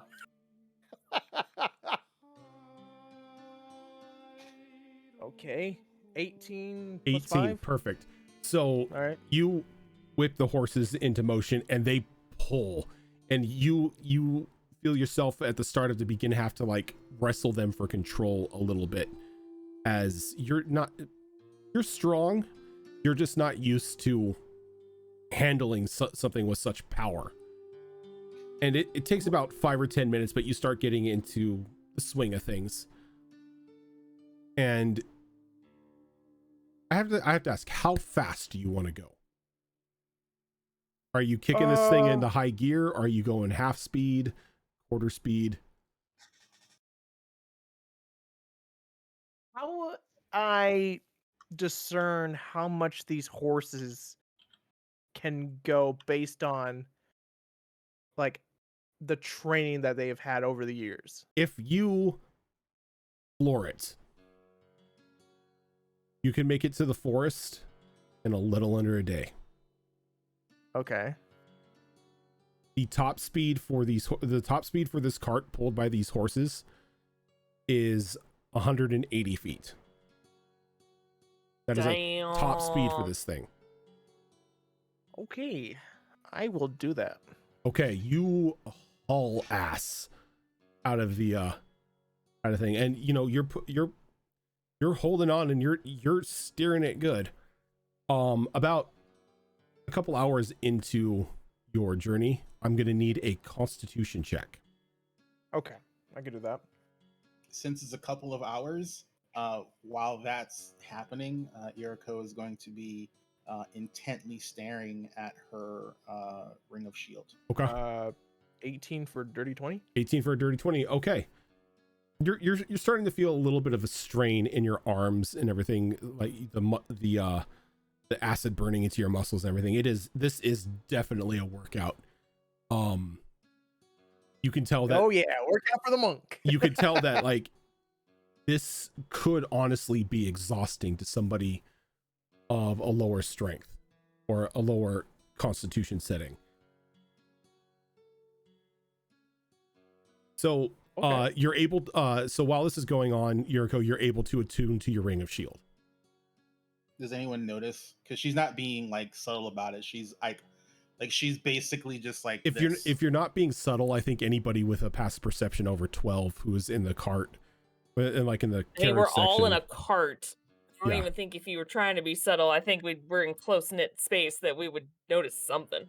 What you're talking about? I don't know nothing. There's bunks and a table. I have to ask.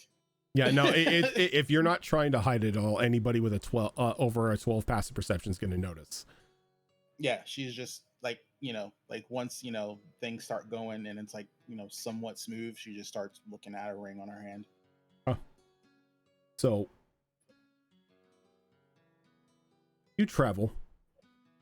The inside of the cart itself does have like a small kitchenette area for you to prepare meals and whatnot, so you don't need to pull over or anything like this. This is completely self-contained. Though as time goes on, who is up top? Who is, because I know Al is driving and Mia's up there smoking. Is there anybody else in the third seat? Isn't Kunkaval riding on top of the cover?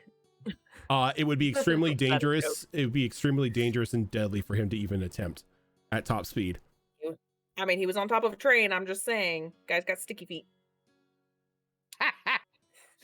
Do have gecko feet. It's true. You know the reason why it works great. Sticky fingers. Why are we trying to kill Kunkaval? No I'm reason. just got introduced on the side of a train. So, Kunkaval, are you up top as well? I'll be out front, but I don't. Okay. On top of the cart. So I need Kunkaval and I need Mia to give me perception checks. Oh, okay.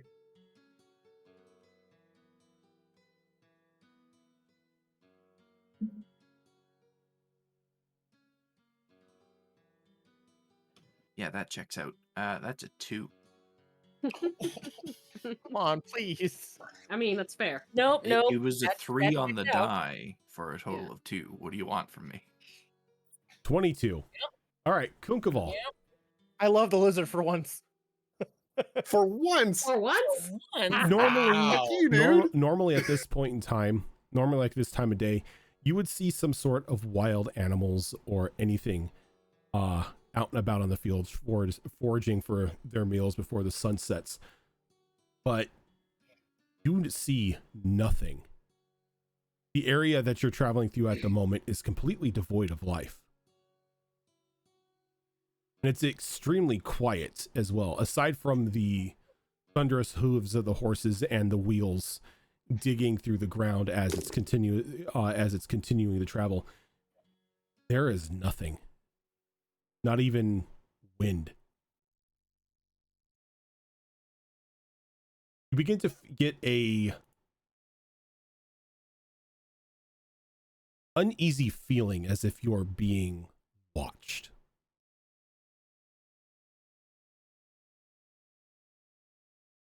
I know it feels like. Can I do a perception check? You cannot because you are inside the cart. Never mind. Over windows in this thing. It's like an armored box, dude. Yeah. Eat the armor. Well, there's ventilation, I mean. You then begin to hear whispers seeping into your ears, or your ear holes, because, well, you don't have ears. This is then picked up by Mia as the small nubs of the crystals that are still exposed out of your skin begin to tingle a bit. A soft chill begins to run down your skin.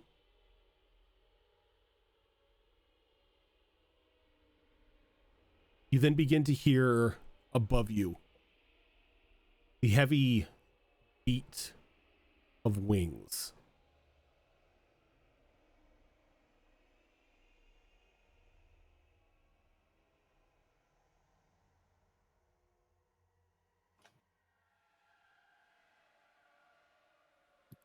Do I Uncle's looking up. feel a familiar presence? You do feel, while it's weak at the moment, you still feel a familiar presence. Kukoval, when you look up, every now and then passing by the clouds, you can see this very large outline of a winged lizard in flight.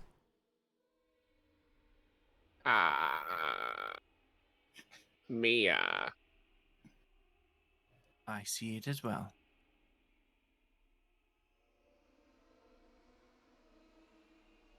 You know, where I come from, you see that, you run.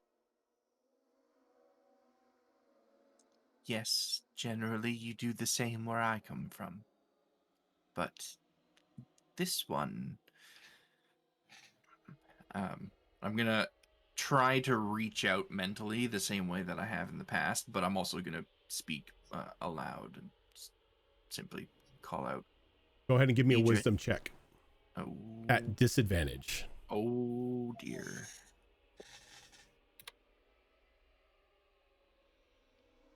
Could be worse. That's a 12. A 12. You cannot make contact. Al, you notice something. The cart is slowing down.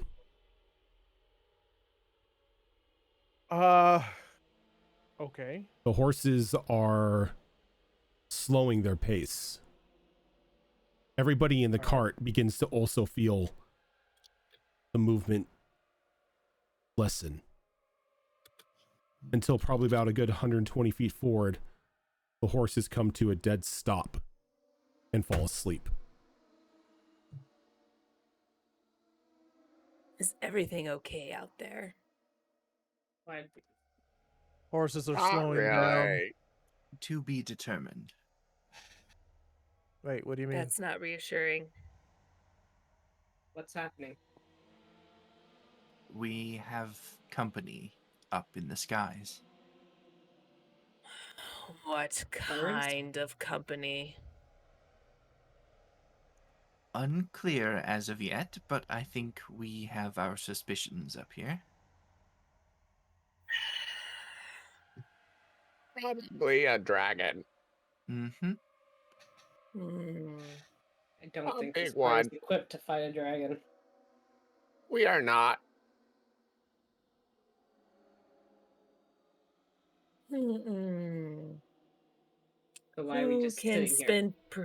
Who can spin pretty words and talk it down? Kunkoval will try. If it's the one that I suspect it is, Oh god. we may be able to talk our way out. There is a familiarity there, of course, but if it's not, if this is just some random dragon, then we're in real trouble. I thought yours was trapped. No, he wasn't trapped. Are you sure? As this conversation is going on, Kunkoval, you can see this large pale blue dragon kind of descending from the sky ahead of the cart as it begins to bank And as it's banking, you can see that parts of its flesh are torn away, other parts crystallized, the large coalesced mana crystals pulsing with energy jutting out from random locations on its body. The face, its flesh torn off in areas, parts of its skull removed, and a pulsing brain jutting with more of these crystals open to the air.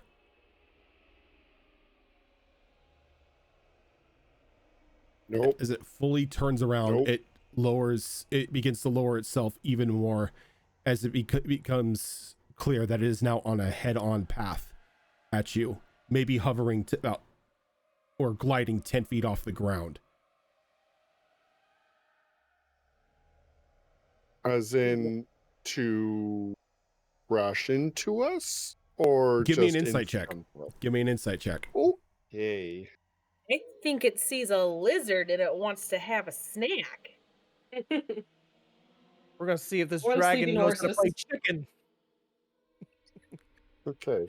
Insight check. Total 19. Total of 19.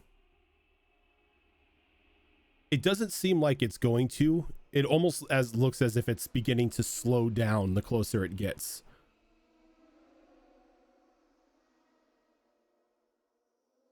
I think it wants to talk. Very well.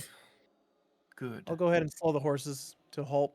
The horses are asleep. They're They've already asleep. No, the stopped. horses Oh, are passed they? out. Oh, I thought we were Yeah, still no, they going. slept. No, they No, they they fell slowed asleep. down, and the moment the cart came to a complete stop, all 4 of the horses fell asleep. That's why when Nalani was like, "Why are we still here?" and I'm like, "I ain't running out and just being free range food." All I No, I heard said was why we that stopped. car was slowing down. That was it. Oh, stopped. It Nope.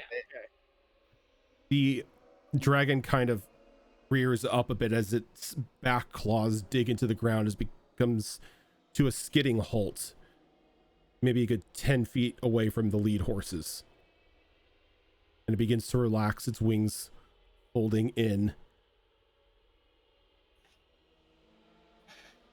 and begins to look over at you, one eye completely black, the other almost a swirling vortex.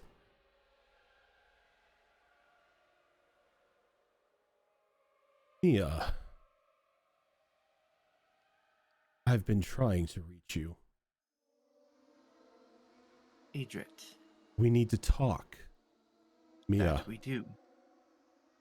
and that is where we're ending for the week. This asshole. This asshole. All right, turn the cart around. We're going back to the crystal. Let's turn around. No, it's No. okay. All right. I have a plan. Nalani didn't want anyone to go outside. Mia's She going wanted to buy a the cart to stop party. We're moving. not invited. Yeah. I have concerns about that plan. I think everyone has concerns about plans. I mean, I wanted to, do a bit of studying beforehand, but there's nothing quite like trying it on the fly, right? that's what we call science. I do not like dragons and science and first-hand experience. It's okay. It only involves like 4 different magical items. I'm sure it'll be fine. Yeah, it's fine. Why is this dragon dragging his Let's just balls experiment. around? So that I is just- going to do it for us for the week. Thank you so much for everybody for tuning in tonight. This is not the only show that we do. On Monday nights, we have our D&D 5th edition mod Mass Effect campaign, DM'd by Zorro. Tuesday nights here, you have us here on campaign 3 of Destiny Forged. On rotating Saturdays, we have various shows. On this upcoming Saturday, we have another episode of Withered Wastes, which is another 5th edition campaign that I run. YouTube just not working. Yeah, the bot responded like 4 times and then died. And then on I the was other wondering what happened. on the other Saturday, we have Wayward Wanderers, which is a Pathfinder 2 Extinction Curse campaign run by Azerin. Upcoming on the every first Saturday of the month, we have our lore show of Behold Lore. And is Chimera Collective done, or do you guys got another episode? No, it's not done. No. And then- Oh it's not- Jesus Christ! What happened to Jesus the Christ! plot? Is this- So okay. on No, this it's not done yet. Problem. on this upcoming Friday, we will have another episode of Chimera Collective as well, DM'd by the wonderful Kiara Phoenix. But for now, that is going to do it for us tonight. Our bot is having a conniption fit, apparently. Having a seizure. But we will I'm down. we'll see you on Friday for more Chimera Collective. Until then, Yeah. have a good one.